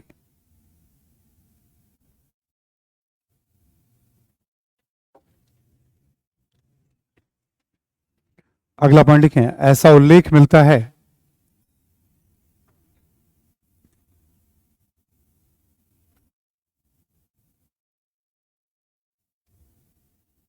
कि बुद्ध भी अपने जीवन काल में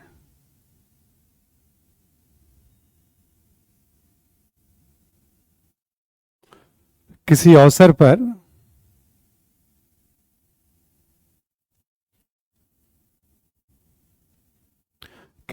पर शरीर त्याग के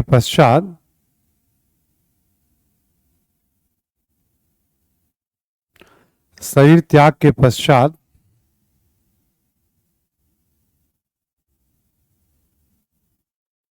इस प्रकार के निर्माण का उल्लेख किया था।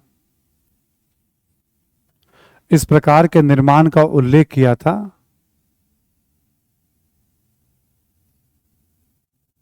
संभवतः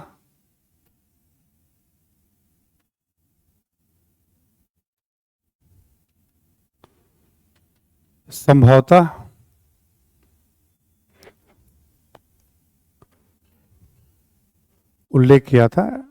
इसे में लिखेंगे, संभवतः बुद्ध की यह सोच रही होगी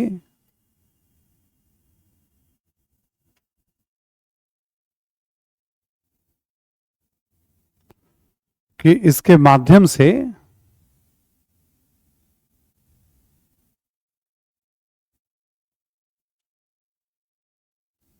बुद्ध की शिक्षाएं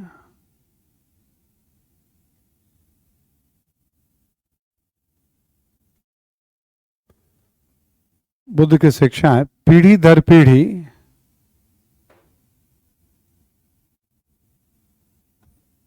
प्रवाहित होती रही होंगी। पीढ़ी दर पीढ़ी प्रवाहित होती रहेंगी। ठीक है, बुद्ध की शायद सोच रही होगी कि उन्होंने जो ज्ञान की बातें बताई हैं, एक पीढ़ी से दूसरी पीढ़ी तक उसका प्रवाह बना रहेगा। शायद ऐसा सोचा होगा बुद्ध ने। नेक्स्ट लिखें,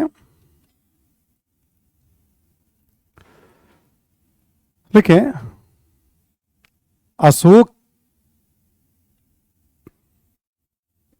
से पूर्व स्तूपों के निर्माण के साक्ष्य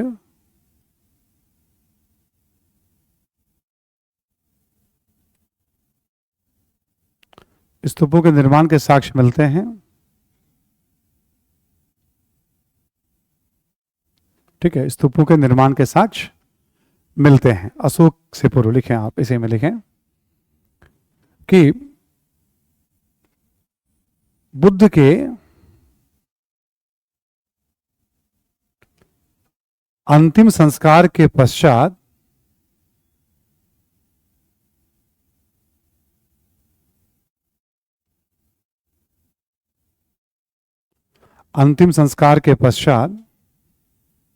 शारीरिक अवशेषों को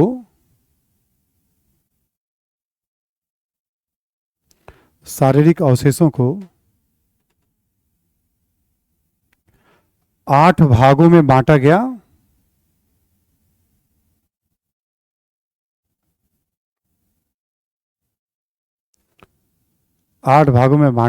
और 8 स्तूपों का निर्माण किया गया। 8 स्तूपों का निर्माण किया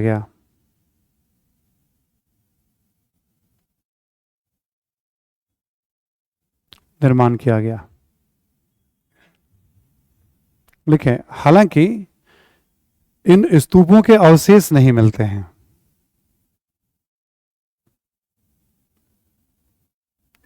हालांकि इन स्तूपों के अवशेष नहीं मिलते हैं।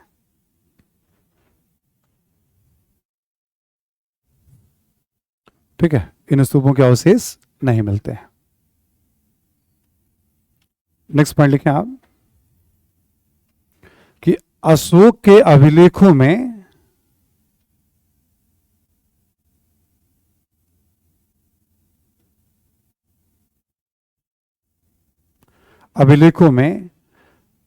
अशोक के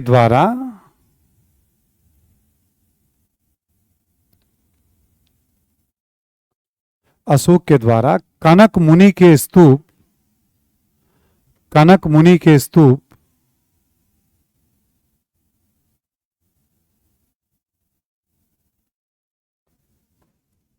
के विस्तार का उल्लेख मिलता है।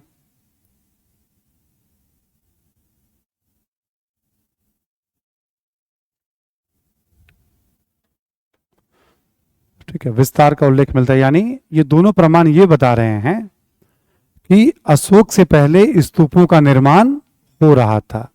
साहित्यिक प्रमाण भी बता रहे हैं और पुरातात्विक प्रमाण भी बता रहे हैं। तो स्तूप स्थापत्य का विकास से जुड़े हुए सारे पॉइंट ऐसे हो गए।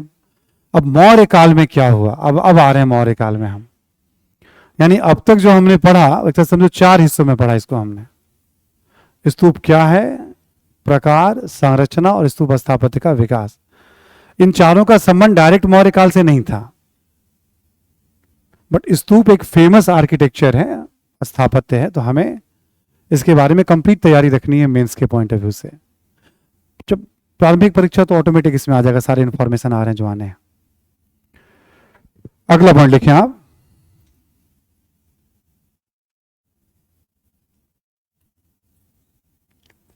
लिखें आप कि मौर्य काल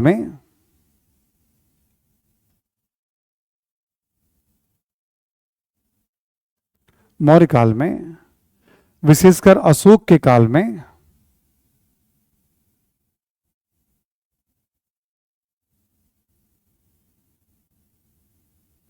स्तूप निर्माण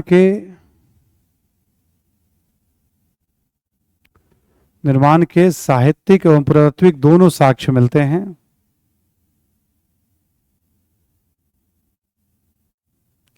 साहित्यिक एवं पुरातात्विक दोनों साक्ष्य मिलते हैं। ठीक है, साहित्यिक एवं पुरातात्विक दोनों साक्ष्य मिलते हैं।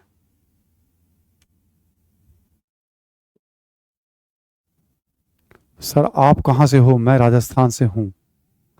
मैं हिंदुस्तान से हूं। ठीक, मैं हिंदुस्तान से हूं, मेरी राजस्थानी। खम्मा घणी। ठीक है, कुछ ना कुछ करते रहेंगे, हैं, करने दिया जाए उनको भी। ये बलबन वाली क्लास तो नहीं है ना एकदम से कि अनुशासन भाई, हंसी पे प्रतिबंध है, उठने बैठने पे प्रतिबंध है ना। ये मोहम्मद बिन तुगलक या बलबन की क्लास नहीं है ना। ठीक है, आप थोड़ा बहुत फ्रीडम तो है। असल में ऑनलाइन बच्चे अपने घर में बैठे रहते होंगे, तो यहाँ तो आप सब बैठे हुए ना, दूसरे को देख रहे हैं। अब उनको लगता होगा अब करें तो क्या करें हम, बहुत पढ़ लिया, 10 मिनट 5 मिनट। स्कूल कॉलेज में इतना ही पढ़ के आए होंगे ना, कभी 30 मिनट पढ़ लिया होगा। कहाँ गंभीर पढ़ाई होती थी, समझ में आया तो ठीक, नहीं तो पास तो घर ही जाएंगे। यहां तो आपको ठीक से लेना है। तो दोनों साक्ष्यों से पुष्टि होती है, साहित्यिक से भी और पुरातात्विक से भी। अगला पॉइंट लिखें इसी में आप, दिव्यावदान नामक बौद्ध ग्रंथ में दिव्यावदान नामक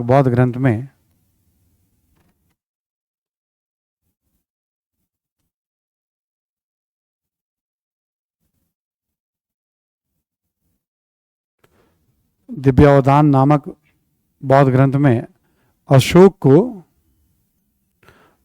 को 84,000 स्तूपों का निर्माता बताया गया है।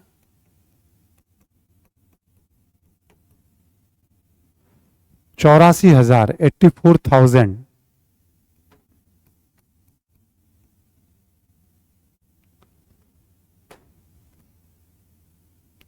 लिखें, इसे अतिशयोक्ति माना जाता है, इसे एग्जैगरेशन, अतिशयोक्ति माना जाता है।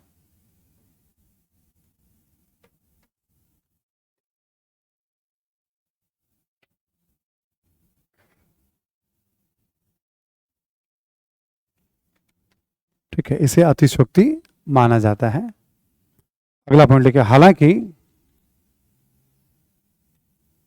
सांची, सारनाथ,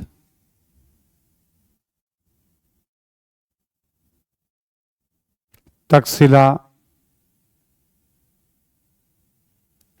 इत्यादि स्थलों से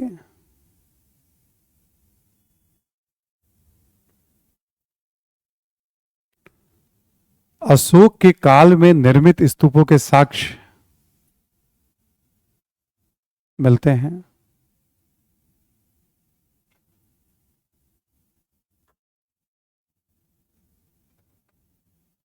ठीक, अशोक के काल में स्तूपों के साक्ष्य मिलते हैं, अशोक काल के।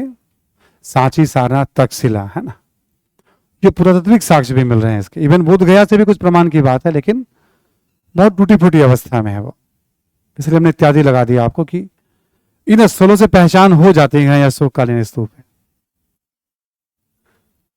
अगला पॉइंट लिखो,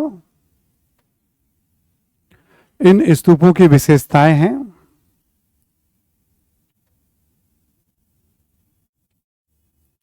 इन स्तूपों की विशेषताएं हैं, ये सब लिख देना आपको। अर्धगोलाकार ढांचा लिख दीजिए, डायग्राम भी बना सकते हैं हम लोग, बट लिख दीजिए अर्धगोलाकार ढांचा। ठीक है, मेधी, हर्मिका, हर्मिका, तोरण,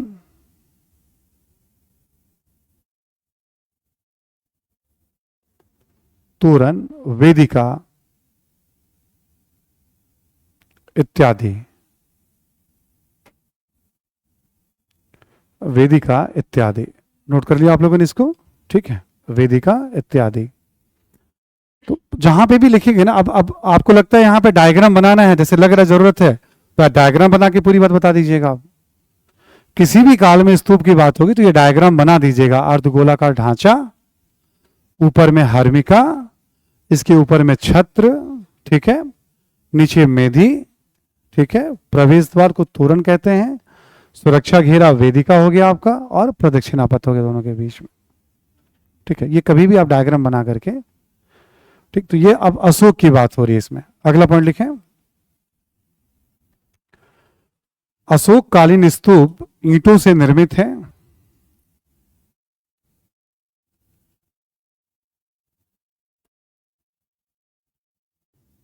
ईंटों से निर्मित है,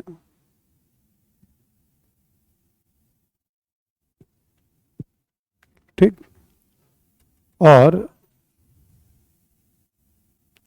वेदिका एवं तोरण के निर्माण में, वेदिका एवं तोरण के निर्माण में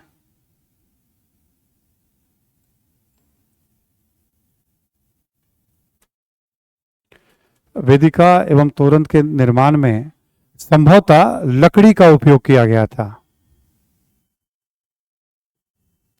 संभवतः लकड़ी का उपयोग किया गया था।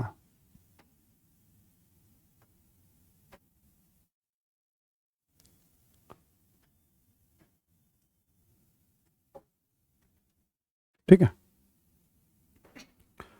वो सब नष्ट हो गया है। तो मौर्यों के बाद ना सुंगों का शासन होगा, तो सुंग क्या करेंगे, लकड़ी की जगह पे पत्थर के सुरक्षा घेरा बना देंगे और तोरण बना देंगे इन सब स्तूपों में। जैसे हमने क्या कहा, एक काल से दूसरे काल में कुछ ना कुछ निर्माण उसमें ऐड होते चले जाते हैं, इसके प्रमाण हैं पूरे। एक चीज और जानने के लिए मैं बता रहा हूं, तोरण और सुरक्षा घेरा यानी वेदिका, इस पे बुद्ध के जीवन की घटनाओं का खूब अंकन मिलेगा आपको। जब तक हीन यान का प्रभाव रहेगा तब तक प्रतीक के रूप में अंकन मिलेगा। जैसे कहीं चक्र बना हुआ है, कहीं पीपल का वृक्ष बना हुआ है, बुद्ध की आकृति नहीं मिलेगी। कहीं पीपल का वृक्ष है, कहीं घोड़ा है, कहीं चक्र है, कहीं चलने के चिन्ह है ना, ऐसे करके।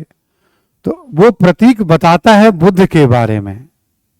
पीपल का वृक्ष है, ऐसा बना हुआ होगा, उसमें इनग्रेव किया जाता है दीवारों पे, क्योंकि ये पत्थर है ना या लकड़ी है, इनग्रेव किया जा रहा है उस पर। तो वो बताता है बुद्ध के बारे में कि भाई इन सब घटनाओं का अंकन और जब महायान बौद्ध धर्म लोकप्रिय हो जाएगा तो उसके बाद जहां जहां स्तूप बनेंगे वहां बुद्ध के जीवन की घटनाओं पे मूर्तियां बनने लगेंगे। महायान बौद्ध धर्म के बाद 1st सेंचुरी एडी के बाद जितने स्तूप बनेंगे एडी के लास्ट तक आते आते, ठीक है, उसके बाद जहां जहां स्तूप में देखोगे आप तोरण पे और रेलिंग पे खूब मूर्तियां दिखेंगी आपको। प्लस जातक कथा के बारे में हमने बताया था ना, बुद्ध के पूर्व जन्म की कथाएं हैं ये, ऐसा उसमें है। बहुत सारे जातक कथा तो चित्रों में बुद्ध के जीवन और परिवार से संबंधित चीजें हैं। जातक कथा चित्रों में और मूर्तियों में छाया रहेगा प्राचीन काल में। यही सार है इसका बौद्ध धर्म का, जिसका सबसे ज्यादा इस्तेमाल किया गया है। ठीक है, अभी ऐसा कुछ नहीं है, मतलब अशोक के काल में। जस्ट मैं आपको जानकारी दे रहा हूं कि आगे जब हम पढ़ेंगे ना मौर्योत्तर काल में स्तूप, तो उसमें कुछ नई बातें ऐड हो जाएंगे, 2-4 नई बातें। गुप्त काल में तो डिक्लाइन की तरफ जाएगा। सारनाथ में भी गुप्तकालीन स्तूप है, राजगृह में भी गुप्तकालीन स्तूप है। गुप्तकालीन स्तूप को राजगृह में उसको जरासंध की बैठक कहते हैं। गुप्तों के बाद स्तूप स्थापत्य आपको नहीं मिलेंगे, राजकीय संरक्षण में काफी कमी आ जाएगी। तो हर काल में स्तूप को भी अभी हम आगे देखने वाले हैं, कब कहाँ क्या बना, उसमें क्या चेंजेस हैं, महत्वपूर्ण है। तो अब कभी कभी नोट्स किताबों में क्या होगा, पता चला सांची के बारे में बहुत बताया गया, सारनाथ, एक एक स्तूप के बारे में अंतर बताया जा रहा है, वो अति हो जाता है। फिर ऐसे तो 20 स्तूप हैं, ठीक है, वो अति लेवल की तैयारी हो जाती है। वो उस तरह का अति नहीं करना है हमको, एक्सट्रीम नहीं करना है। तैयारी में हमेशा मध्यम मार्ग रखना है। समझ में आ गई बात ना? तैयारी में भी हमें हमेशा मध्यम मार्ग। कोई टेबल बना देगा नागार्जुन कुंडा में ऐसा हुआ ऐसा हुआ, हाँ कुछ अंतर वंतर पूछेगा, थोड़ा पढ़ते रहिए। आपको लिखना फेंकना मैं भी सिखा दूंगा आपको। बुद्धि कैसे चलाई जाती है, किन किन बातों को पकड़ के, वो इंपॉर्टेंट होता है।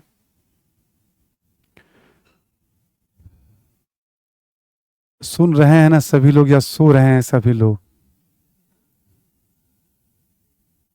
देखो वैसे तो यहां सब लोग सो ही रहा है, ठीक है, एचडी है ना। समझ में आ गई बात सभी को ना? ठीक है, सुन रहे हैं सभी लोग? आवाज तो आ रही है ना? तो ऐसे करके हम वो प्रैक्टिस के साथ ना उन सब चीजों को भी, कभी कभी क्या होगा ना, अचानक से आप कुछ पढ़ने जाएंगे ना, कोई किताब ले लिया स्पेसिफिक, जैसे कोई सुल्तानिया सिंघानिया की किताब कोई चलती है, बच्चे कभी कभी कल्चर वगैरह पे, मैंने नाम नहीं लिया तो उसको टच भी नहीं करना, बहुत ज्यादा करना आपको तो एनसीईआरटी की किताब आती है कला के ऊपर, फाइन आर्ट्स वाली की किताब आती है, जेरोक्स की दुकानों पे मिल जाती है, पढ़ने की इच्छा हो तो मेरी तरफ से तो वो भी अभी ना है। मेरी तरफ से ये है कि आप क्लास नोट्स पे कमांड तो करिए पहले आप, और रामचरण शर्मा वाली किताब को पढ़ लीजिए आप, ठीक है। जब आप कभी मेंस के लिए प्रैक्टिस करेंगे, आपको लग रहा है कहीं पे कुछ और जानने की जरूरत है, जैसे पीटी में कैसे बताया था, तो वैसे करके आप 1-2% की जानकारी आप कभी इंक्रीज कर सकते हैं, क्योंकि आसान नहीं है ना। आज थोड़ा आसान लगेगा, 5-7 दिनों के बाद लगता है फिर कहाँ चला गया ये, गड़बड़ होने लगता है अभी, है ना। और अभी भी आपकी शुरुआत है। ऑनलाइन वाले बच्चे तो बहुत पढ़ चुके हैं, वो तो कई सारे बैचेस सोसाइटी पढ़ते हैं, पता नहीं 2-2 3-3 क्लासेस चलती हैं, पॉलिटी चलती है उनकी, ठीक है, तो उनको तो पता होगा ही होगा कितनी बातें याद रहने वाली हैं इसमें। नहीं, कोई अलग किताब नहीं लेनी है, अभी तो हमने समझा दिया आपको, क्यों लिख रहे हो तुम। चलिए आगे बढ़ते हैं। ईस्ट और west, Sujit sir is the best. ये पक्का अभी स्कूल से पढ़ के निकला अभी है, ठीक है ना। अंकित ने कहा सांची स्तूप पे पहले भी क्वेश्चन पूछा जाएगा। हाँ, एक जैसे किसान लिखा, भारतीय मिथक कला और वास्तुकला, जरा इसको रखिएगा राइट साइड वाले को, मिथक कला और सिंह, ये रिसेंटली पूछा गया, ठीक है।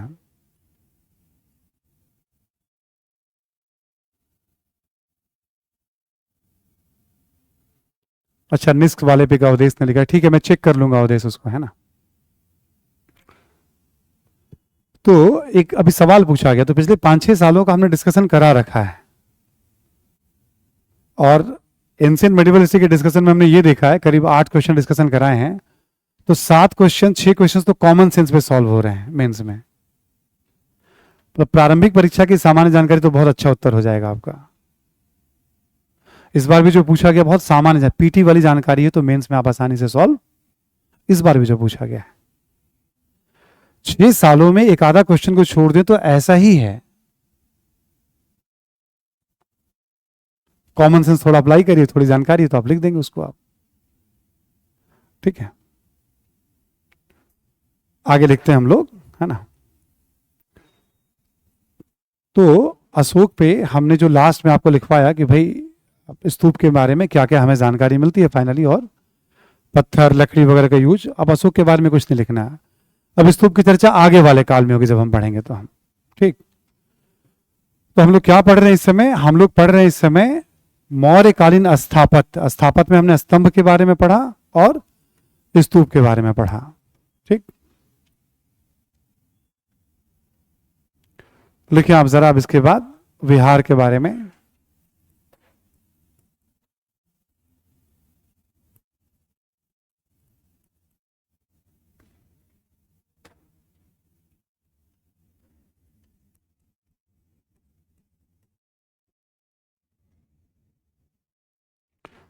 विहार क्या होता है लिख लें आप। भिक्षुओं के रहने के स्थल को, रहने की जगह को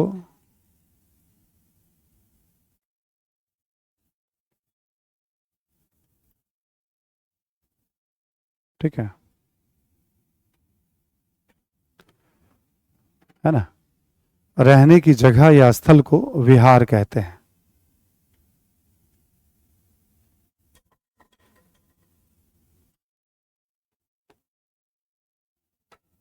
बिहार का नाम बिहार, विहार से ही पड़ा। हाँ, एक संभावना यही है, माना जाता है कि विहार के कारण बिहार का नाम जो है रखा गया है, ठीक है। रहने की जगह को या रहने के स्थल को विहार कहते हैं। लिखें, प्रारंभ में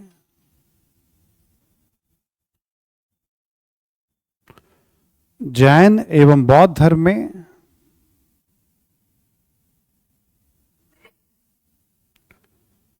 विहारों को महत्व दिया गया।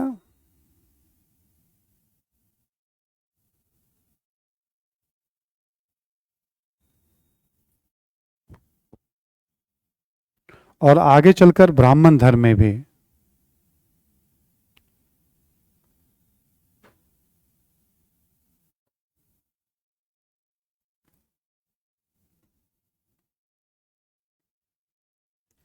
ब्राह्मण धर्म यानी हिंदू धर्म में भी मिलेगा आपको विहार, ठीक है। बट शुरू में सबसे ज्यादा जैन धर्म में इसका उपयोग हुआ है, बौद्ध धर्म में उपयोग हुआ है ना। अगला पॉइंट लिखें, दो प्रकार दो प्रकार के विहारों के साक्ष्य मिलते हैं।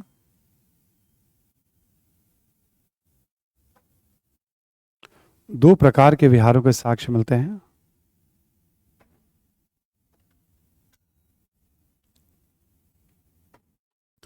इसमें लिखें आप, एक संरचनात्मक विहार,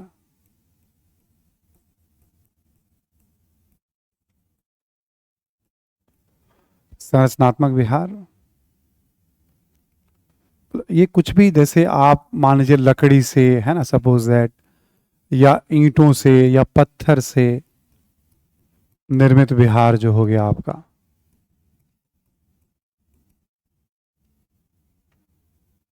ठीक। अब जैसे आपको याद होगा कि बुद्ध के समकालीन बहुत सारे विहार उनको दान में दिए गए थे।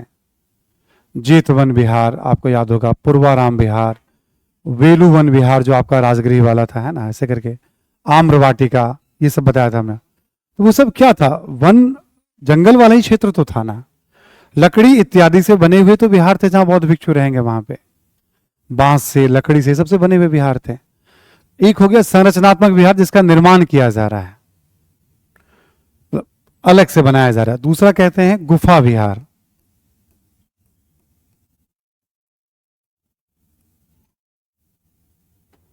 ठीक है, ये हो गया आपको पहाड़ों को काट कर विहार का निर्माण।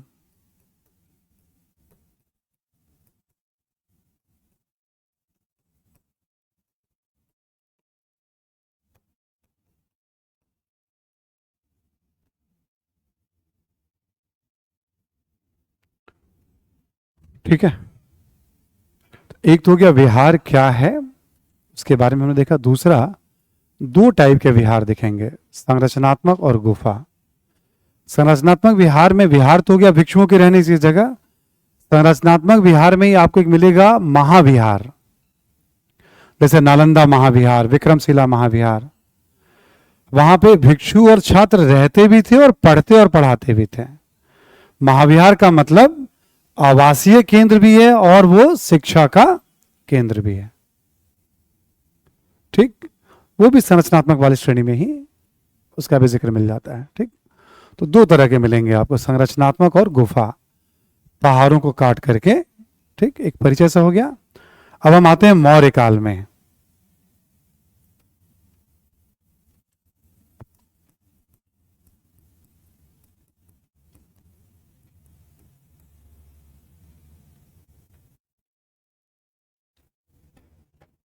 ठीक, मौर्य काल में यहां लिखेंगे आप अशोक के बारे में। अशोक के द्वारा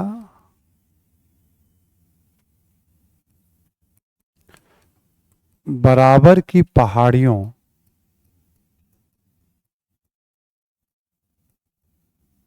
में निर्मित विहार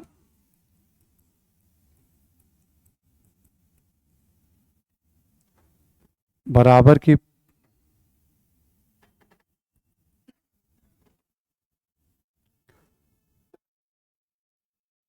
ठीक है, बराबर की पहाड़ियों में निर्मित विहार, ये पड़ता है गया में। वैसे डिस्ट्रिक्ट चेंज होता, बदलते रहते हैं डिस्ट्रिक्ट वगैरह भी, जब नए नए डिस्ट्रिक्ट बनते रहते हैं, बट किताबों में अभी भी गया ही उल्लेख मिलता है। ठीक है, पहाड़ियां ऊपर से देखोगे एकदम बराबर हो गई हैं। बहुत सारे नाम, जैसे हड़प्पा का नाम उस समय लोग क्या कहते थे पता नहीं। मेसोपोटामियाई साहित्य में हड़प्पा को मेलुआ कहा गया है। ये तो आज का नाम होता जो नाम दिया जाता है किसी भी चीज में। उस समय के लोग क्या कहते थे, यदि साहित्य है तो पता चल जाएगा तब नाम क्या था। ठीक है, कौन कौन से यहां पे गुफाएं बनाई गई अशोक के काल में, लिखेंगे आप कि विश्व झोपड़ी, ये सब गुफा का नाम है। कर्ण चौपर और सुदामा, ये सब क्या हुआ, विहार का नाम है, गुफा विहार का नाम। अशोक के काल में निर्मित ये विहार है बराबर की पहाड़ियों में।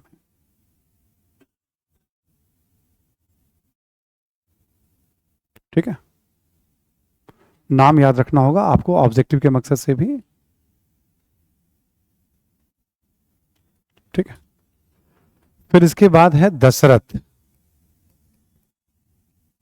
दशरथ है अशोक का पौत्र, आपको याद होगा नाम हमने वंशावली में लिखवाया था आपको। ठीक है, दशरथ के समय में भी बराबर की पहाड़ी में एक लोमेश ऋषि का गुफा,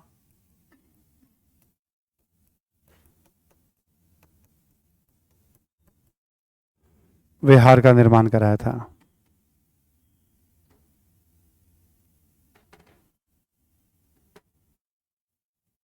ठीक है, और दशरथ ने ही एक नागार्जुनी पहाड़ी भी है,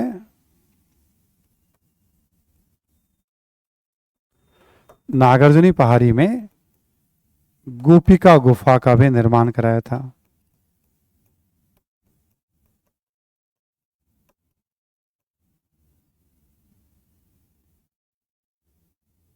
लोमेश हो गया आपका ये।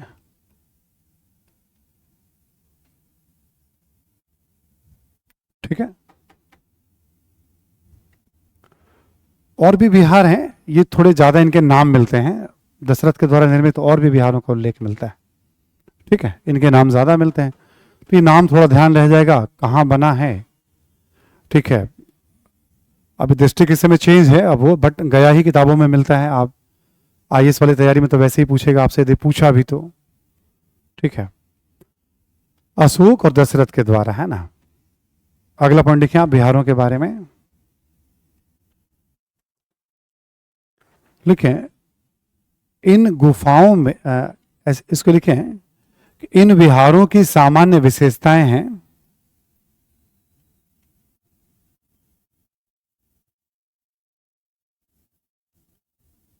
विशेषताएं हैं संकीर्ण प्रवेश द्वार,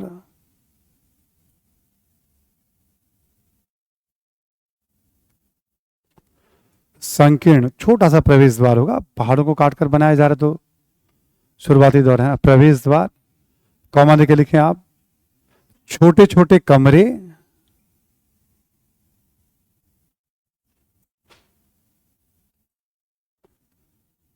कमरे, इसी में कॉमा देकर लिखें आप।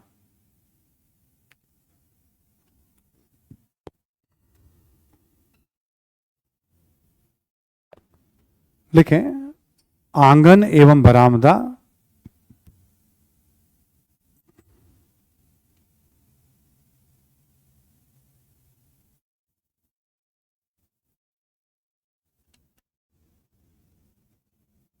ठीक है, आंगन एवं बरामदा।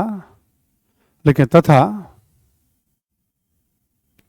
रोशनी या प्रकाश के लिए जगह, लिख लें जगह, है ना। अब जैसे पहाड़ को काट कर बनाया जा रहा है तो कुछ थोड़ा बहुत जगह बनाया रोशनी के लिए, प्रकाश के लिए भी बनाया जाता था। खिड़कियां तो क्या कहें उसको हम लोग, बस छोटा मोटा स्पेस रहता था जिससे प्रकाश भी अंदर आते रहे कम से कम, ठीक है। ये सब मकसद होता था एकांत रहना, ध्यान करना, ठीक है, पहाड़ों में, है ना। कुछ इसको ऐसे समझ लीजिए, मान लीजिए ये आपका एक तरह से पहाड़ है, सपोज दैट, ठीक है। तो कहीं से भी जैसे मान लीजिए यहां इस वाले हिस्से से इसको काटा जा रहा है तो ऐसे करके समझिए आप, यहां बनाया गया, यहां प्रवेश द्वार हो जाएगा आपका, ठीक। अब जैसा है शुरू में 1 2 3 छोटे छोटे कमरे हैं, ज्यादा नहीं है, ठीक है। थोड़ा एरिया आंगन जैसा हो जाएगा, थोड़ा बरामदा जैसा एरिया हो जाएगा, है ना। कहीं से भी रोशनी के लिए भी जगह थोड़ी बहुत छोड़ दी जाएगी, मतलब जिससे थोड़ा दरवाजा के अलावा भी कोई जगह जिससे थोड़ी बहुत रोशनी प्रकाश वगैरह आती रहे उसमें, मतलब हवा वगैरह भी दरवाजा के अतिरिक्त भी, ठीक है, ऐसे बनाया जाता था। यही धीरे धीरे बहुत बड़ा विशाल रूप धारण कर लेगा विहार जो है। तो ये हमने बताया संकीर्ण प्रवेश द्वार होगा, छोटे छोटे कमरे होंगे, आंगन होगा, बरामदा होगा, रोशनी या प्रकाश के लिए जगह होगी, ये नॉर्मल फीचर हो गए। लिखें एक और पॉइंट, लिखें कलात्मक दृष्टिकोण से इन विहारों का महत्व तो है ही,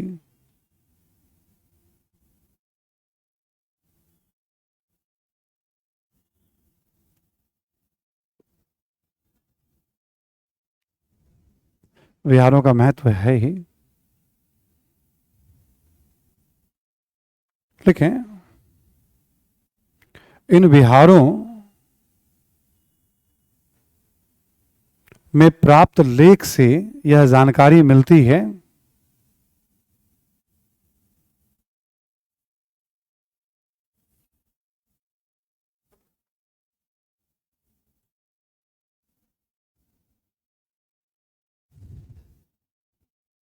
ठीक है, कि जानकारी मिलती है ना, कि इन्हें आजीवक संप्रदाय को दान में दिया गया था।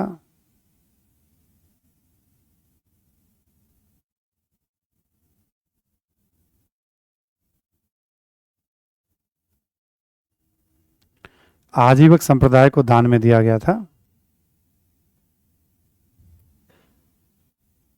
ठीक है, क्लियर।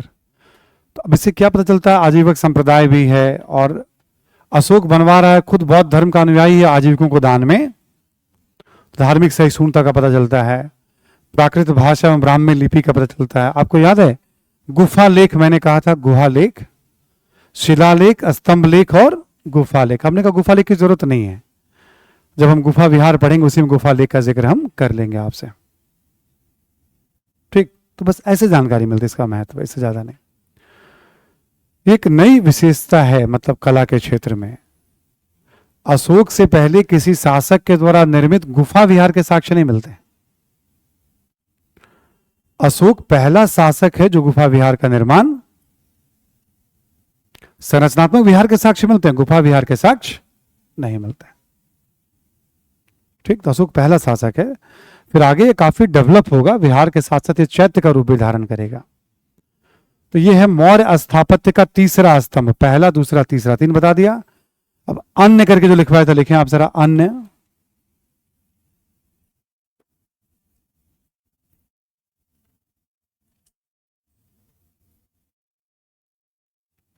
अन्य करके लिखें आप।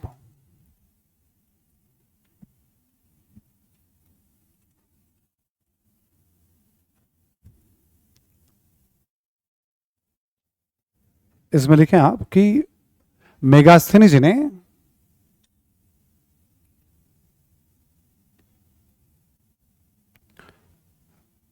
पाटलिपुत्र के नगर नियोजन का उल्लेख किया है।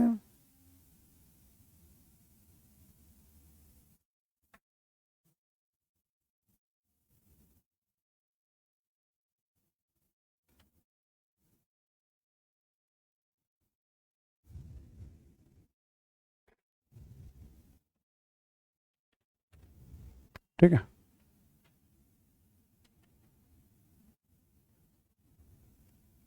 तो एक ऐसे जिक्र के लिए कि मेगास्थनीज ने पटना के नगर नियोजन का उल्लेख किया है, सुरक्षा घेरा था, कैसे कैसे क्या थे, तो just for the sake of एक और पॉइंट लिखे अन्य में, लिखे पाटलिपुत्र से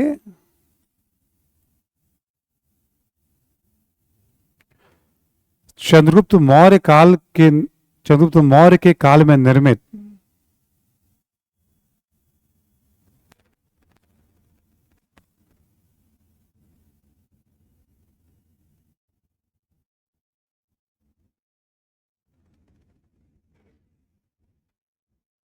ठीक है, लिखेंगे चंद्रगुप्त मौर्य के काल में निर्मित राजमहल के अवशेष मिलते हैं।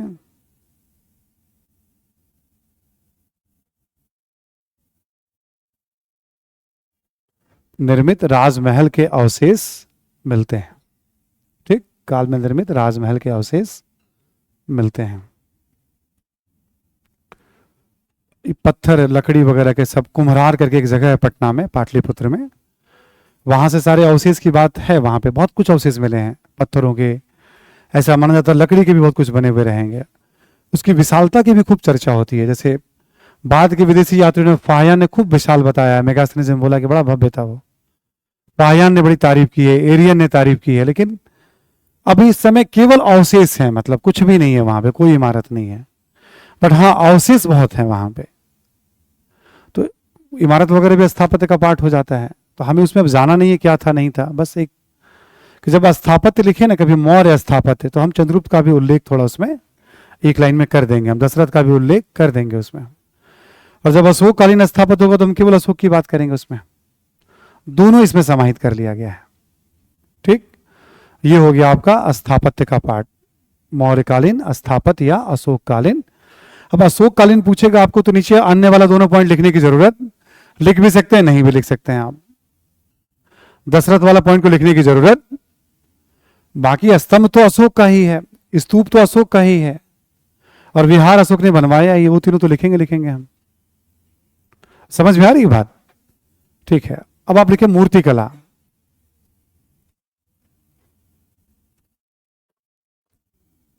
मूर्तिकला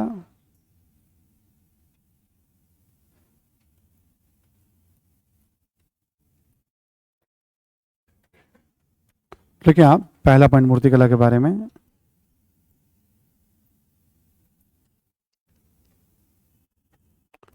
लिखे मौर्यकालीन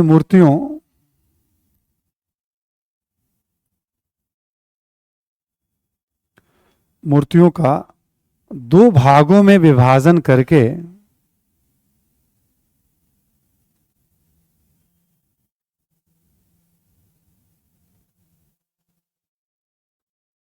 अध्ययन किया जाता है। राजकीय मूर्तियां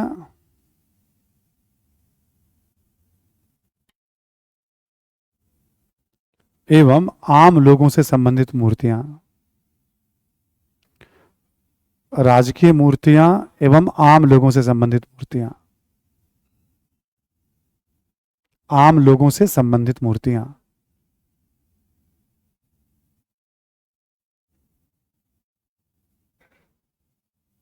लिखें आप।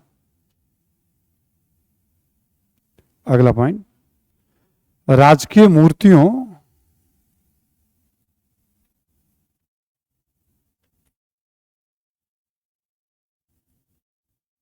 राजकीय मूर्तियों के साक्ष्य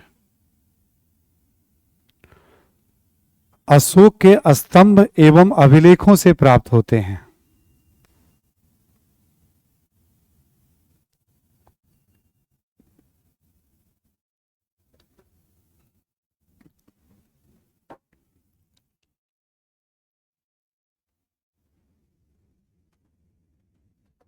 ठीक है, लिखें आप। जैसे जैसे लिखें आप, सारनाथ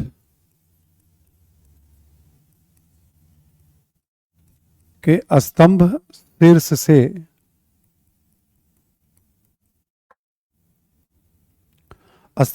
से सिंह एवं अन्य पशुओं की मूर्तियां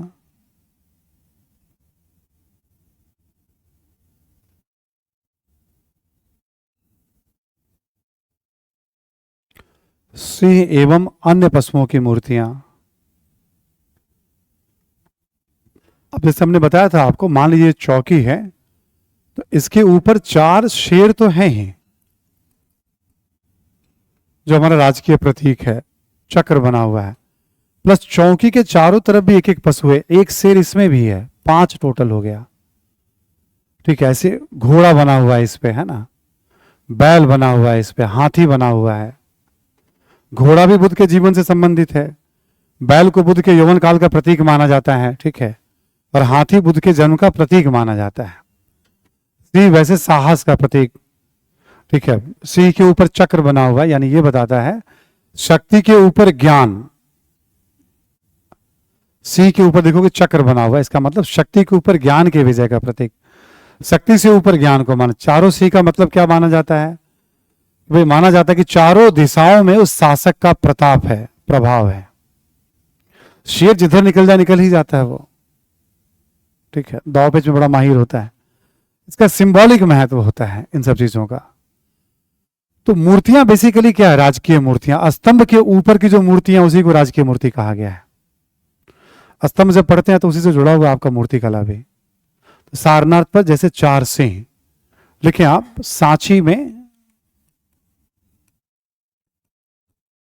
सांची के स्तंभ सिर पर भी सिंह है। सांची में जो स्तंभ मिला उसके सिर पर भी सिंह की मूर्ति बनी हुई है। रामपुरवा नाम सुना ही आप लोगों ने? बैल की मूर्ति है रामपुरवा में।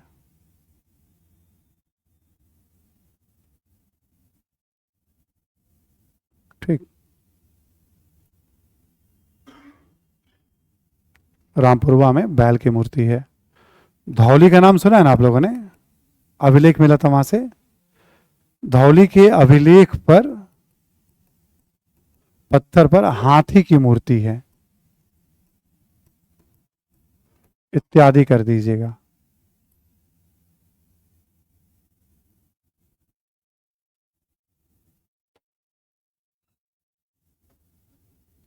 ठीक, हाथी की मूर्ति है धौली के अभिलेख पर, है ना।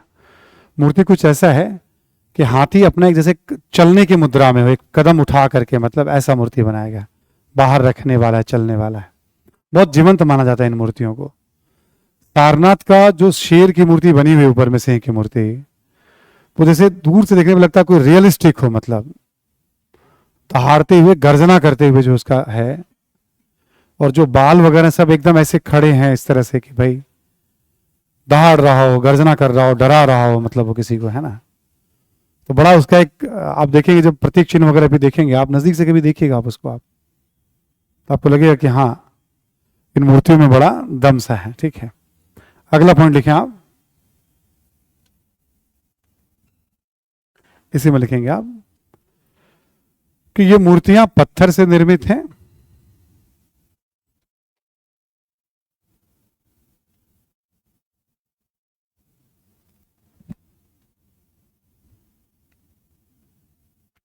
पत्थर से निर्मित हैं और मूर्तियों में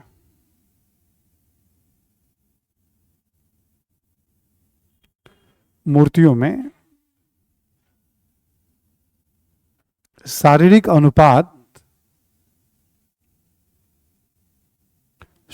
अनुपात का विशेष ध्यान रखा गया है।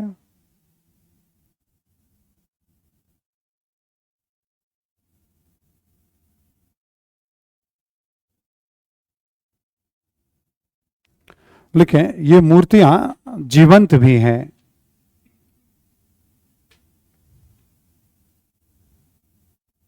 जीवंत भी हैं, मतलब ऐसा कहा जाता है सजीव प्रतीत होती हैं मूर्तियां, ऐसे बनाया गया है।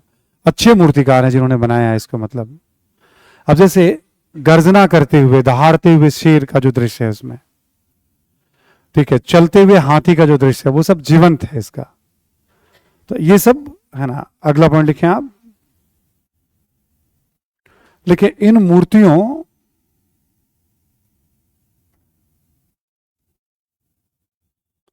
के निर्माण के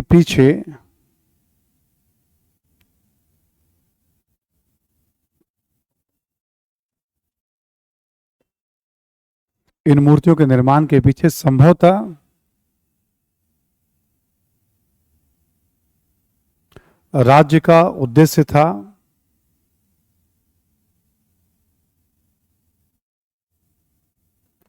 कि लोग शासक के आदेशों एवं विचारों को पढ़ें।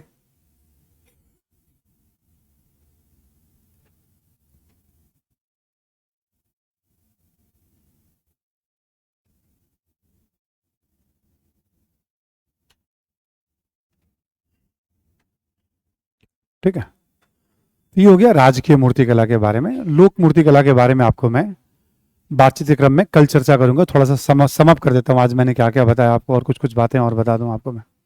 2-4 मिनट है, फिर नए टॉपिक पे आ जाएंगे हम लोग। समअप करना जरूरी है, एक बार हमने जो पढ़ा है, नहीं तो फिर वो अधूरा रह जाएगा। हम लोगों ने आज मौर्य कला पे बात, स्थापत्य हमने कंप्लीट पढ़ लिया है। प्रश्नों पे कल बात करेंगे आपसे हम। मूर्तिकला भी हो चुका है, 2-4 चीजें कुछ रह गई और बताने के लिए, बट उसको हमने स्टॉप होल्ड कर दिया। ठीक है, पूरा मौर्य काल प्रॉपर रिवीजन करिएगा, एक बार पूरा पढ़ लीजिएगा।